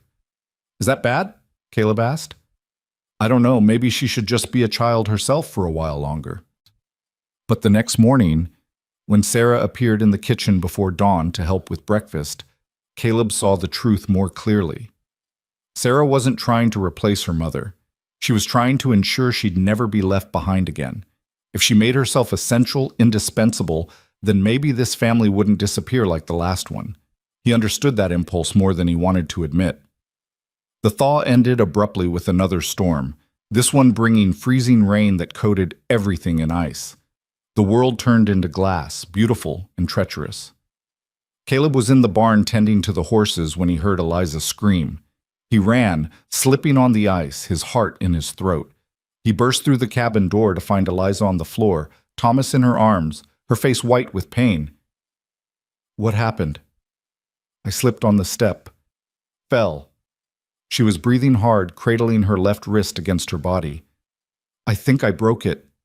Sarah stood frozen by the table, eyes huge with fear. Caleb forced himself to stay calm, to think clearly. He knelt beside Eliza and gently examined her wrist. It was already swelling, and when he touched it lightly, she gasped. "Definitely broken," he said. "Sarah, bring me the straightest piece of kindling you can find. And strips of cloth. Tear up that old sheet if you have to." The girl moved with jerky urgency while Caleb carefully took Thomas from Eliza's arms and set the baby in his cradle. Thomas immediately began to cry, sensing the tension. "It's all right," Caleb told Eliza, though his mind was racing. "I've set bones before. It's not pretty, but I can do it." "It needs to be done now," Eliza said through gritted teeth, "before the swelling gets worse." He'd splinted broken bones in the past, his own fingers twice, a trapper's arm once after a fall. But this was different. This was Eliza, and the thought of causing her pain made his hands want to shake. He couldn't afford that. She needed him steady. Sarah brought the materials, and Caleb laid them out with methodical care. He poured whiskey into a cup and handed it to Eliza. "Drink this. All of it." She obeyed without argument, and he saw how much pain she was in by the fact that she didn't even flinch at the taste. When she'd drained the cup, he positioned himself beside her. "This is going to hurt," he said quietly. "I'm sorry." "Just do it quickly." He did. Years of working with his hands had taught him to be both gentle and decisive. He felt for the break, aligned the bones as best he could, while Eliza went rigid with pain, then secured the splint with swift efficiency. She didn't cry out, but tears tracked down her face, and her right hand gripped his arm hard enough to bruise. When it was done, he helped her to the chair and gave her more whiskey. Sarah hovered anxiously while Thomas continued to cry from his cradle. "Sarah," Caleb said gently, "can you take care of Thomas for a bit? He needs you." The girl nodded and went to her brother, lifting him with practiced ease despite his weight. She carried him to the window and began talking to him in a soothing voice, pointing out the ice coating the trees. Caleb knelt in front of Eliza's chair. "How bad is it?" "Bad enough." She tried to smile and failed. "But you did it right. I can tell." "You need to rest. Keep it elevated. Don't use it at all." "Caleb, I can't just... There's too much work." "Then I'll do it. And Sarah will help. We'll manage." "For how long?" "It'll take weeks to heal." "Then we'll manage for weeks." He covered her good hand with his. "Eliza, you've carried this family since the day you arrived. Let us carry you for a while." Her eyes filled again, but this time it wasn't just pain. "I don't know how to not be useful." "You are useful. You're essential, but you're also hurt, and you need to heal." He squeezed her hand gently. "Please, trust us to take care of things." She searched his face for a long moment, then nodded. "All right." The next 6 weeks tested them all. Eliza's wrist healed slowly, and being forced into helplessness clearly tormented her. She tried to do things one-handed and only made things worse. She snapped at Sarah over small mistakes, apologized immediately, then retreated into frustrated silence. Caleb took over all the cooking, which meant they ate simpler fare than they were used to. Sarah helped where she could, but she was still learning, and sometimes her enthusiasm outpaced her ability. Thomas, sensing the tension, became fussier than usual. But they adapted. Caleb discovered he could manage the household work if he rose an hour earlier and accepted that things wouldn't be as organized as when Eliza ran them. Sarah learned to cook basic meals under his direction. Even Thomas contributed in his own way, becoming the source of laughter and distraction when tensions ran high. And slowly, grudgingly, Eliza learned to accept help, to let Caleb braid Sarah's hair even though his attempts were clumsy, to let Sarah read to Thomas even though she mispronounced half the words, to sit and direct rather than do, which was perhaps the hardest lesson of all. One evening in late March, with her wrist finally healing well enough to use gingerly, Eliza found Caleb outside after dark. He was standing in the yard looking up at the stars emerging in the clear sky. "You all right?" she asked. "Just thinking." "About?" He glanced at her, then back at the sky. "About how different everything is from a year ago. How I thought I knew what my life would be and how wrong I was." Eliza moved to stand beside him, close enough that their shoulders nearly touched. "Regrets?" "No," he said it firmly. "Not one. Sometimes I wonder what I did to deserve this. You, the children, this life. You chose it, Eliza said quietly. That day in Crow's Fork, you could have just bought your supplies and left, but you chose me instead. Everything that came after came from that choice. I chose better than I knew. She turned to face him fully, and in the starlight her face was soft, open in a way it rarely was. So did I. Caleb reached up and touched her face, his rough fingers gentle against her cheek. Your wrist is healing, thanks to you. I just said it. You did the hard part, the waiting, the healing. We both did hard parts. She covered his hand with her good one. That's what partnership is, isn't it? Taking turns carrying the weight. Is that what we are? Partners? I think we're more than that. She paused, then continued with the same direct honesty she brought to everything. I love you, Caleb. I don't know when it happened exactly. Maybe when you chose me. Maybe when you chose the children. Maybe in all the small moments between. But it's true. The words hung in the cold air, visible as breath, tangible as the ground beneath their feet. Caleb felt them settle into his chest, into the spaces that had been empty for so long he'd forgotten they could be filled. I love you too, he said, and it was easier than he'd expected, natural as breathing. I think I have for a while now. I just didn't know what to call it. Eliza smiled, a real smile, full and bright and transforming. We're a pair, aren't we? Two people who spent so long alone we forgot how to name what we were feeling. But we're naming it now. Yeah. She leaned into him and he wrapped his arms around her, careful of her healing wrist. They stood like that for a long time, breathing in sync, hearts beating against each other through layers of wool and leather. Inside, Sarah called out that Thomas was ready for bed. The moment broke, but gently, and they walked back to the cabin hand in hand. That night, after the children were settled and the fire banked, Caleb didn't retreat to his bedroll by the hearth. Instead, he climbed the ladder to the loft where Eliza slept. She moved over without a word, making space, and he lay beside her in the narrow bed. They didn't do more than hold each other, but it was enough, more than enough. They'd spent months learning each other's rhythms, building trust through shared labor and shared responsibility. This was just another step in a journey they'd been taking all along. We should get properly married, Caleb said into the darkness. I mean, legally, in front of a minister. Why?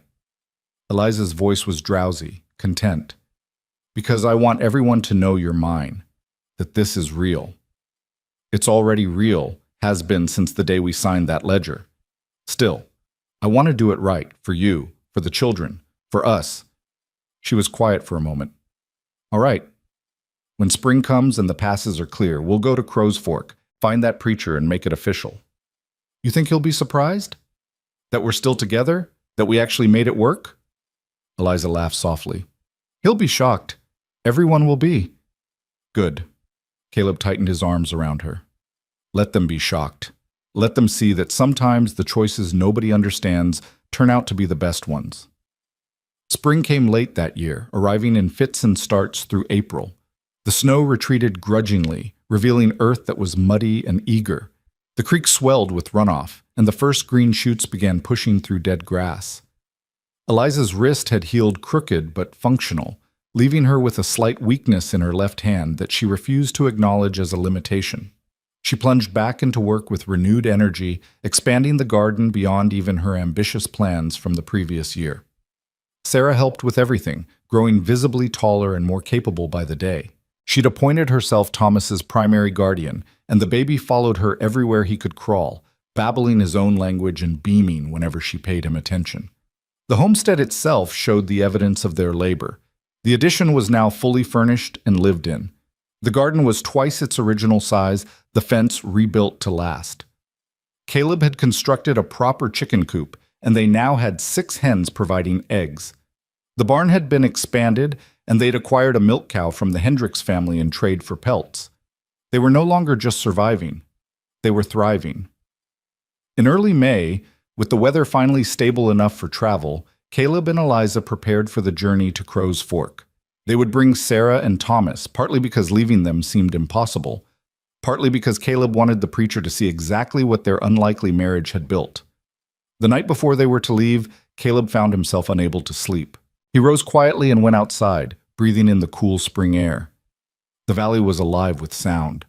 The creek rushing high, night birds calling, the wind in new leaves. Eliza appeared beside him, wrapped in a blanket. Can't sleep either? Too much on my mind. Second thoughts about the wedding? No. He pulled her close. Just thinking about how much has changed, how much we've changed. We're not the same people who left Crow's Fork last fall, Eliza agreed. We were two strangers then. Now we're everything, Caleb finished. You're everything to me, you and the children. She rested her head against his shoulder. Tomorrow, we'll make it official. Stand up in front of whoever will witness and claim each other properly. Looking forward to it? Terrified, actually. She laughed softly. I've never been one for public declarations. But for this, for us, I'll do it gladly. Me too. They stood together in the spring darkness, holding each other, preparing for the next step in a journey that had begun with an unwanted choice and transformed into something neither of them could have imagined. Tomorrow they would ride to Crow's Fork. Tomorrow they would speak vows that formalized what had already grown true in the daily living of life together.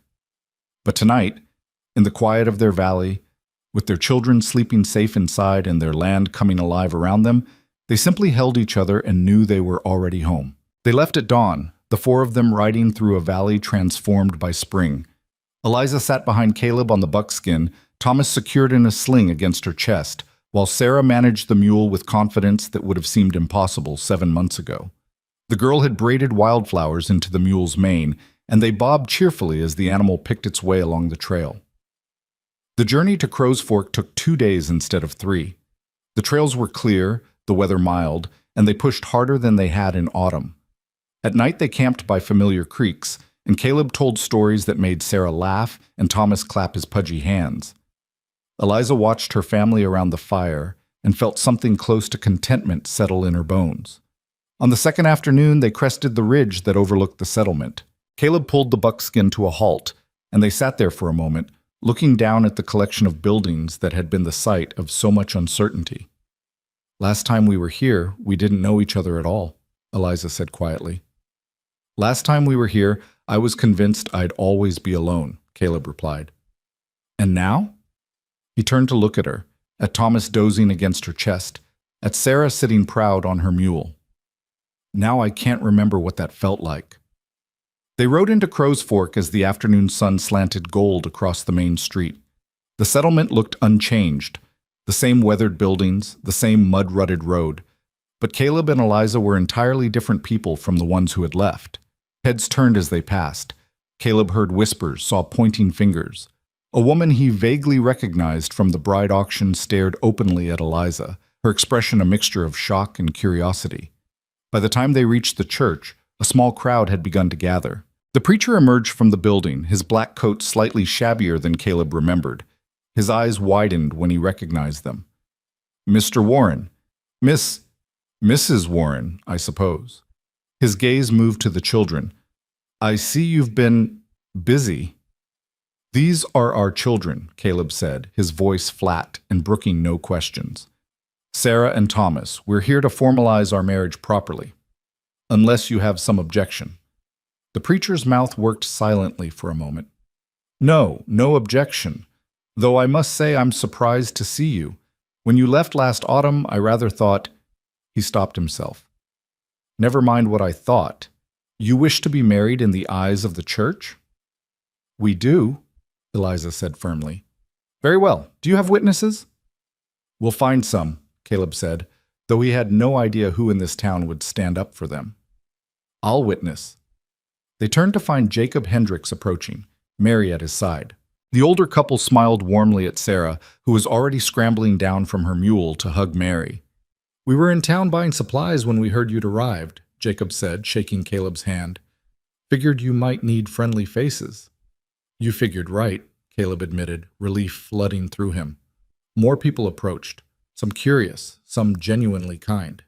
A shopkeeper's wife who'd always been decent to Eliza. A trapper Caleb had worked with years ago. Even Sutton from the trading post grudgingly admitted he'd bear witness. though his expression suggested he thought the whole affair was foolish. The preacher cleared his throat. "Shall we proceed inside?" The church was small and plain, smelling of old wood and candle wax. Sunlight streamed through the windows, illuminating dust motes that danced in the air. Caleb and Eliza stood at the front, Sarah between them holding Thomas, while the small group of witnesses arranged themselves in the pews. The preacher opened his Bible and began the familiar words of the marriage ceremony. Caleb barely heard them. He was too focused on Eliza, on the way she stood straight and proud despite the whispers he knew had followed her all her life, on the determination in her gray eyes, on the slight tremble in her scarred hands that only he could see. "Caleb Warren," the preacher intoned, "do you take this woman to be your lawfully wedded wife, to have and to hold from this day forward, for better or worse, for richer or poorer, in sickness and in health, until death do you part?" "I do," Caleb said, and his voice didn't waver. "Eliza Moore, do you take this man to be your lawfully wedded husband, to have and to hold from this day forward, for better or worse, for richer or poorer, in sickness and in health, until death do you part?" "I do," Eliza said clearly, her eyes locked on Caleb's. "Then by the power vested in me by the territory of Montana and the grace of the Almighty, I pronounce you husband and wife." The preacher snapped his Bible shut with an air of finality. "You may kiss your bride."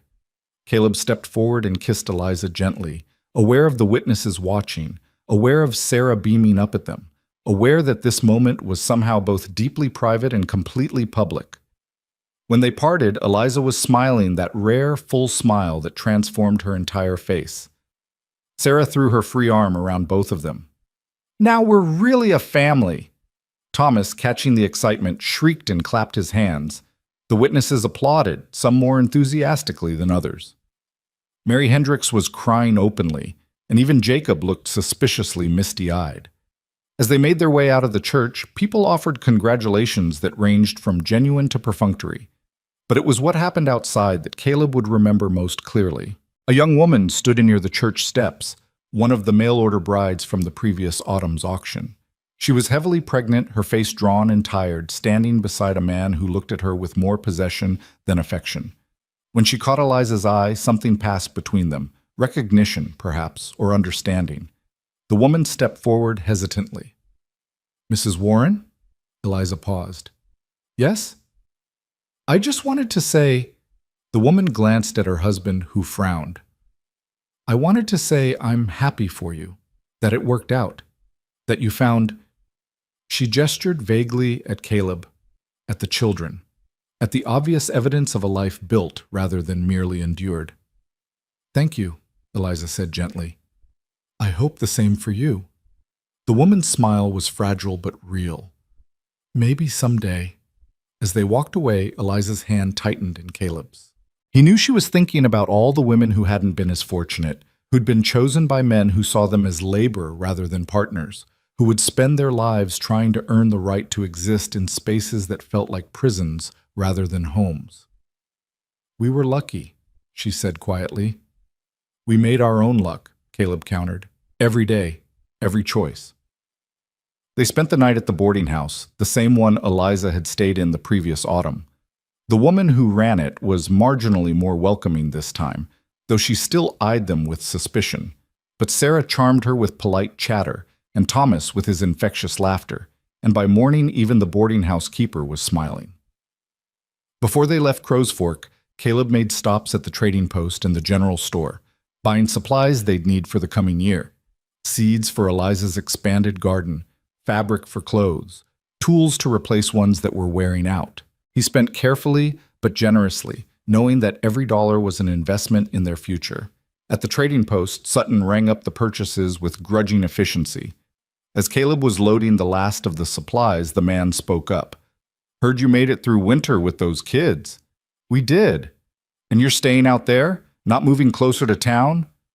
"Our home is where it is," Caleb said. "We've got no plans to leave it." Sutton nodded slowly. "Takes a certain kind of person to make a go of it that far out. Most folks wouldn't last a season." He paused. "I may have misjudged you and your wife." It was as close to an apology as the man was likely to give. Caleb accepted it with a nod and finished loading the mule. They left Crow's Fork mid-morning, riding north toward home. Sarah sang songs she'd learned from Mary Hendricks, and Thomas dozed in his sling, lulled by the steady rhythm of the horse's gait. The mountains rose ahead of them, still capped with snow but wearing green on their lower slopes. As they rode, Eliza told Sarah stories about the land they were passing through, which plants were edible, which animals made their homes where, which streams ran year-round, and which dried up in summer. The girl absorbed every word with the intensity of someone who knew this knowledge might save her life someday. "You're teaching her to be independent," Caleb observed during a rare moment when Sarah had ridden ahead slightly. "I'm teaching her to be capable," Eliza corrected. "There's a difference. Independence for its own sake is lonely, but capability, that's freedom." "You sound like you're speaking from experience." "I am." She rested her cheek against his shoulder. "I spent years being capable but alone. It's not enough. What we have now, this family, this partnership, that's what makes capability matter. Because we're using it to build something together, not just to survive separately." Caleb thought about that as they rode. About the difference between endurance and thriving, between existing and living. About how easily he could have stayed locked in his pattern of solitary survival if he hadn't made one impulsive choice in a frontier settlement. They camped that night by the same creek where they'd stopped on their first journey together. So much had changed since then. They'd been strangers, uncertain, carrying damage they didn't know how to name. Now they moved around each other with practiced ease, setting up camp with the coordination of people who'd done this 100 times. After dinner, Sarah asked Caleb to tell a story. He settled back against a log and pulled her close, Thomas drowsy in Eliza's lap nearby. "What kind of story?" "A true one," Sarah said, "about when you were little." Caleb thought back through years he usually tried not to remember. But sitting here with his daughter tucked against his side, he found the memories didn't cut as sharply as they once had. "When I was about your age," he began, "I lived on a farm in Ohio with my parents and 3 brothers. We worked hard, but we also played hard. There was a creek near our place, and in summer we'd sneak down there and swim when we were supposed to be doing chores." "Did you get in trouble?" "Every time, but it was worth it." He smiled at the memory. "My mother would scold us, but she'd also make sure we had towels waiting and something warm to drink after. She said boys needed to be wild sometimes, or they'd grow up too serious." "What happened to them?" Sarah asked quietly. "Your family?" "My parents passed when I was grown. My brothers scattered. One went to California, one stayed in Ohio, one joined the army. We lost touch over the years." He paused, then added honestly, "I let us lose touch. I thought being alone was easier than risking loss again." "But you were wrong," Sarah said with the certainty of childhood.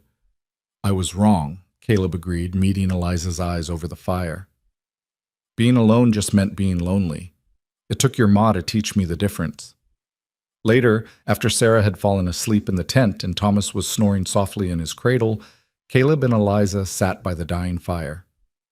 "Thank you," Eliza said suddenly. "For what?" "For telling her about your family, for letting her see that we all carry losses, and that it's possible to build something new without forgetting what came before." "She needed to hear it," Caleb said. "She still worries, that we'll disappear like her parents did, that this is temporary." "I know. I see it in how hard she works, how desperately she tries to be good." Eliza sighed. "How do we convince her she's permanent, that she doesn't have to earn her place here?" "The same way we convinced each other," Caleb said. "We just keep showing up, keep choosing her, keep being here when she wakes up and when she goes to sleep and every moment in between. Eventually, she'll believe it." "You think it's that simple?" "I think consistency is its own kind of magic, and we've got time, years and years of it, to prove to her that she's ours." They arrived home the next afternoon to find the valley unchanged and perfect. The cabin stood solid, smoke from the banked fire still wisping from the chimney. The garden showed the first green shoots of the seeds they'd planted before leaving. The creek ran high and clear, and the mountains stood eternal watch over everything. Sarah slid down from her mule and ran to the garden, checking on each row with possessive care. Thomas squirmed to be set down, and the moment his feet touched the ground, he took off crawling toward the cabin at surprising speed. "He'll be walking soon," Eliza observed. "God help us all," Caleb said, but he was grinning. They unpacked slowly, taking their time, settling back into the rhythms of home. That night, Caleb cooked dinner while Eliza played with Thomas and Sarah organized the new supplies with meticulous attention. It felt ordinary and extraordinary at once, this life they'd built, this family they'd become. After the children were in bed, Caleb and Eliza stood outside watching the stars emerge. The air was cool and sweet with the smell of new growth. "I've been thinking," Caleb said, "about expanding the homestead, filing a claim on the adjacent land to the east. It's good grazing, has timber. We could run more livestock, maybe get serious about cattle." "That's ambitious. We've got 2 children to provide for. Maybe more someday, if—" He stopped, suddenly uncertain. "If what?" Eliza prompted gently. "If you wanted more children, ones that are ours from the start." Eliza was quiet for a moment, and Caleb worried he'd overstepped. Then she took his hand and placed it on her stomach. "I was going to tell you tonight anyway. I'm pregnant, Caleb, about 3 months along." The world seemed to tilt and resettle. Caleb stared at her, trying to process what she'd said. A baby. Their baby. A child who would be born into this life they'd built, who would never know what it was to be unwanted or alone. "You're sure?" "I'm sure. I've known for a few weeks, but I wanted to wait until after the wedding to tell you." She searched his face anxiously. "Are you happy?" Happy didn't begin to cover it. Caleb pulled her close, buried his face in her hair, and let himself feel the full weight of what this meant. Not just another child, but proof that they were building something that would outlast them. A legacy. A future. "I'm terrified," he admitted, "and more happy than I thought possible." Eliza laughed, the sound muffled against his chest. "That's about right. I've been oscillating between joy and panic for weeks." "Does Sarah know?" "Not yet. I wanted to tell you first." She pulled back to look at him. "We should tell her together. Let her be part of it from the beginning." They told Sarah the next morning over breakfast. The girls' reaction was everything they could have hoped for, shock giving way to delight, questions tumbling out faster than they could answer them. Would it be a brother or sister? When would it arrive? Could she help take care of it? Would the baby sleep in her room? "You're going to be the best big sister," Eliza assured her. "You already are with Thomas." "This is different, though," Sarah said, her eyes shining. "This baby will be part of all of us, part of our family from the very start." "You're part of our family from the start, too," Caleb said firmly. "All of you are. Blood doesn't make family, Sarah. Love does, choice does, showing up every day does." The girl nodded, but Caleb could see the thought settling in, the understanding that she was as much a part of this as any child born to them would be. The spring weeks passed in a blur of growth and preparation. Eliza's belly began to show, and with it came a softness Caleb had never seen in her before. She moved through the days with quiet confidence, tending her garden, caring for the children, planning for the future with an optimism that seemed almost reckless, given how cautiously she'd lived before. Sarah threw herself into preparation with characteristic intensity. She sewed tiny clothes from fabric scraps, reorganized the cabin to make space for another cradle, and asked endless questions about babies and birth and what to expect. Mary Hendricks rode over twice to check on Eliza and to reassure Sarah that everything was normal and natural. Thomas, oblivious to the coming changes, achieved his first steps in early June. He toddled from Eliza to Caleb and back again, shrieking with triumph, falling and getting up with the resilience of the very young. Sarah applauded each attempt like it was a miracle, and perhaps it was. This small boy who'd nearly died 7 months ago now running and laughing and fully alive. Caleb expanded the homestead as he'd planned, filing claim on the adjacent land and beginning the work of clearing and fencing. Jacob Hendricks and his son helped with the heaviest labor, and slowly the property grew. More grazing land, more timber rights, more space for their growing family to spread and thrive. In July, Eliza began teaching Sarah to read in earnest, using the Bible as their primary text along with a few books Mary had donated. The girl took to it with the same fierce determination she brought to everything, and soon she was reading aloud to Thomas during the day and to all of them in the evenings. "Listen to this," she said one night, her finger tracing the words carefully. "For I know the plans I have for you, declares the Lord, plans to prosper you and not to harm you, plans to give you hope and a future." Eliza caught Caleb's eye across the room and smiled. Hope and a future. They'd found both in the last place either of them had expected to look. August brought heat and the hard work of harvest. Eliza, heavy with pregnancy now, directed operations from the shade, while Caleb and Sarah brought in vegetables by the bushel. They preserved everything they could, knowing winter would come again, and that this year they'd have another mouth to feed. The baby came in September, arriving on a cool morning when the aspens were just beginning to turn gold. Caleb rode hard to fetch Mary Hendricks, while Sarah stayed with Eliza, holding her hand and telling her stories to distract from the pain. By the time Caleb returned with Mary, Eliza was deep in labor. Mary shooed him out of the cabin, and for the next 4 hours, Caleb paced the yard like a caged animal, listening to sounds that made his heart race and his hands shake. Sarah brought Thomas outside, and together the three of them waited.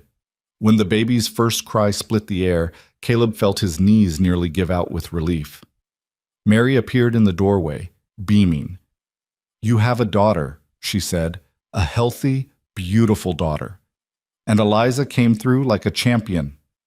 Caleb entered the cabin to find Eliza propped up in bed, exhausted and radiant, holding a tiny bundle wrapped in soft cloth. She looked up at him with tears streaming down her face. "Come meet your daughter," she said softly. The baby was perfect, dark hair like Eliza's, a tiny face scrunched in indignation at being born, small fists waving. Caleb reached out and touched one miniature hand, and the baby's fingers curled around his, gripping with surprising strength. "What should we name her?" Eliza asked. Caleb thought for a moment. "Hope," he said. "We'll call her Hope. Because that's what she is, proof that hope is real, that new beginnings are possible, that we can build something beautiful out of nothing." "Hope, Warren," Eliza tested the name. "I love it." Sarah was allowed in then, with Thomas on her hip, and they gathered around the bed. This family that had come together through chance and choice and stubborn determination. Sarah stroked Hope's cheek with one gentle finger, and Thomas leaned in to stare at his new sister with wide, curious eyes. "She's so small," Sarah whispered. "You were small once too," Eliza said, "and look at you now, so strong and capable and essential." "Can I hold her?" They arranged Sarah in the chair with pillows for support, and Eliza carefully placed Hope in the girl's arms. Sarah cradled the baby with infinite care, her face transformed with wonder. "I promise to always protect you," Sarah whispered to Hope. "I promise to be the best big sister. I promise you'll always have a family." Caleb had to turn away, his throat too tight to speak. This was what they'd built. Not just a homestead or a marriage, but something far more precious. A place where wounded people could heal, where lost children could find belonging, where love could grow in soil that had seemed too hard and cold to support anything.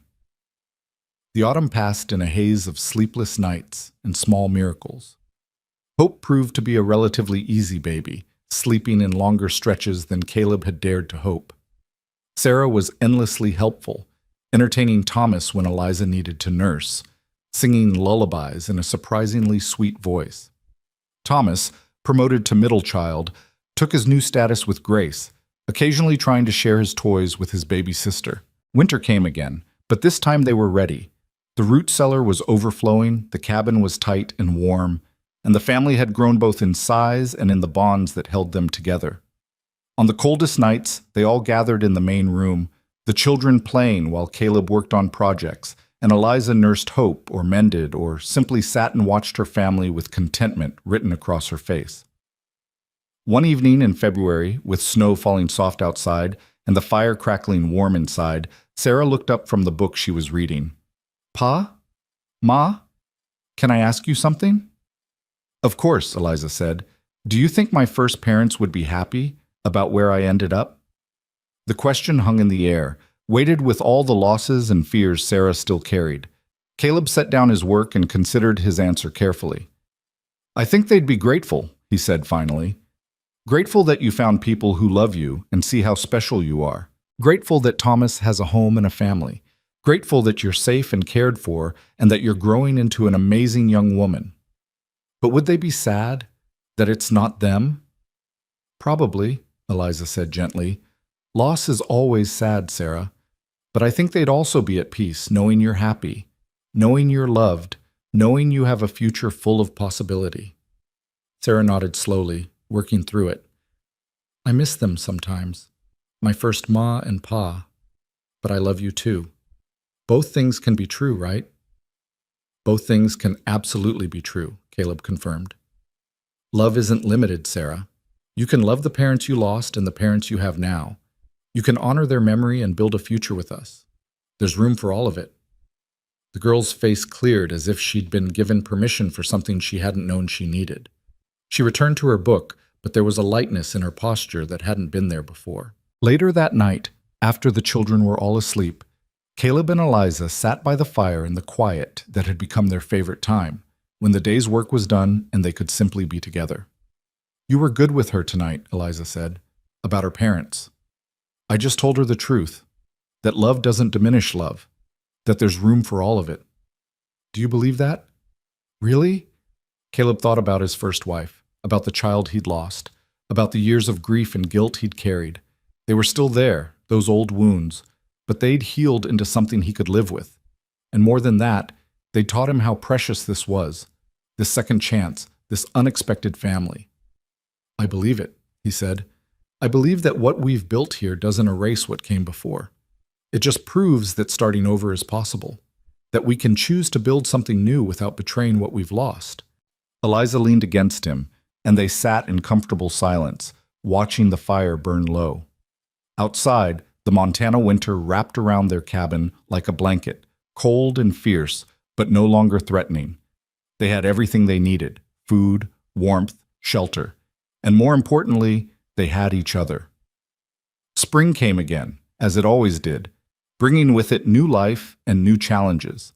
They expanded the garden even further, bought more livestock with money Caleb had saved from another stint at the timber camp, and began planning an even larger addition to the cabin as the family outgrew the current space. On a warm day in May, Caleb was working in the garden when he heard unfamiliar voices. He looked up to see a wagon approaching, a family by the looks of it, parents and 3 children, looking travel-worn and uncertain. The man pulled the wagon to a stop and called out, "Excuse me, we're looking for a place called Crow's Fork. Are we heading the right direction?" Caleb walked over, wiping dirt from his hands. "You're close. Another day's ride south and east. You'll know it when you see it." The woman leaned forward anxiously. We've heard stories about the territory, about how hard it is. We're starting to wonder if we made a mistake." Before Caleb could answer, Eliza emerged from the cabin with Hope on her hip, Sarah and Thomas trailing behind her. The family in the wagon stared at them, at the obvious health and happiness, at the well-maintained homestead, at the evidence of a life not just survived, but thrived. "It's hard," Eliza said honestly, coming to stand beside Caleb. "The winters are brutal, the work never stops, and you'll question yourself more times than you can count." She smiled at the woman. "But it's also beautiful. And if you're willing to work for it, if you're willing to adapt and to accept help when it's offered, and to build something real, then it's worth every hardship." The woman's face softened with hope. "You really believe that?" "I know it," Eliza said firmly. "We're living proof." They gave the family supplies for the rest of their journey and directions to the Hendricks place, where they'd find more assistance. As the wagon pulled away, the children waving goodbye, Caleb put his arm around Eliza's shoulders. "Think they'll make it?" "If they want it badly enough." She leaned into him. "Just like we did." That evening, with the sun setting gold and orange over the mountains, the family gathered outside to watch the light fade. Sarah was reading to Thomas, who sat wrapped at her feet. Hope dozed in Eliza's arms, one tiny fist curled against her mother's chest. Caleb stood with his hands on Eliza's shoulders, surveying the land they'd claimed and the life they'd built. "You know what I was thinking about?" Eliza said softly. "What's that?" "That day in Crow's Fork when you chose me. When you stepped forward and pointed at the woman nobody else wanted." She turned to look at him. "You changed my entire life with that one choice." You changed mine too. No, I mean it. I was ready to accept whatever scraps life threw at me. I thought that's all I deserved. But you saw something in me that I couldn't see in myself. You gave me a chance to become more than I thought I could be. Caleb kissed the top of her head. You did that yourself. I just provided the opportunity. We did it together, Eliza corrected. That's the point. We built this together, the homestead, the family, the life. Every hard decision, every difficult day, every moment of doubt. We faced it together, and that made all the difference. Sarah looked up from her book. Are you getting mushy again? Maybe a little, Caleb admitted, and Sarah giggled. That's okay, she said. I like when you're mushy. It means you're happy. And they were. Happy in a way that neither Caleb nor Eliza had ever expected to be. Happy in the bone-deep certainty that they'd found their place, their purpose, their people. The trail ahead would still be hard. Montana didn't offer easy paths. There would be harsh winters and failed crops and difficulties they couldn't yet imagine.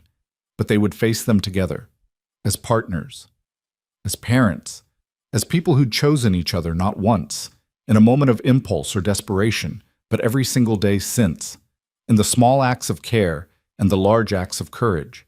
In the decision to stay when leaving would have been easier, in the choice to build something lasting out of what others had dismissed as unwanted. As darkness fell and the first stars appeared, they went inside together. The cabin was warm and bright, filled with the sounds of children and the smell of dinner cooking and the particular comfort that comes from being exactly where you belong. Caleb closed the door against the Montana night and turned to find his family waiting, Sarah with her book, Thomas with his blocks, Eliza with hope, all of them looking at him with trust and love and the absolute certainty that he would be there tomorrow and the day after and all the days beyond. He had been a man who chose solitude, who believed he was better off alone. But standing here now, surrounded by the life he'd built with the woman nobody wanted and the children nobody claimed, Caleb understood that he'd been wrong about everything. He hadn't been better off alone. He'd just been alone. And now, finally, after years of wandering and hardship and self-imposed isolation, he was home. Not just in a place, but in a life, in a family, in the steady, certain knowledge that he was loved and needed and essential, that his choices mattered, that his presence made a difference. The unwanted bride had become the heart of everything. The forgotten children had become his greatest joy. And the hardened trailman had learned that the bravest thing he'd ever done wasn't surviving the wilderness alone. It was opening his heart to let others in. Outside, the Montana wind whispered through the pines. Inside, the fire burned warm and the family settled into their evening rhythms. And in the space between what was and what would be, Caleb Warren stood with his wife's hand in his and understood that this was the life he'd been searching for all along. He just hadn't known it until he'd claimed it.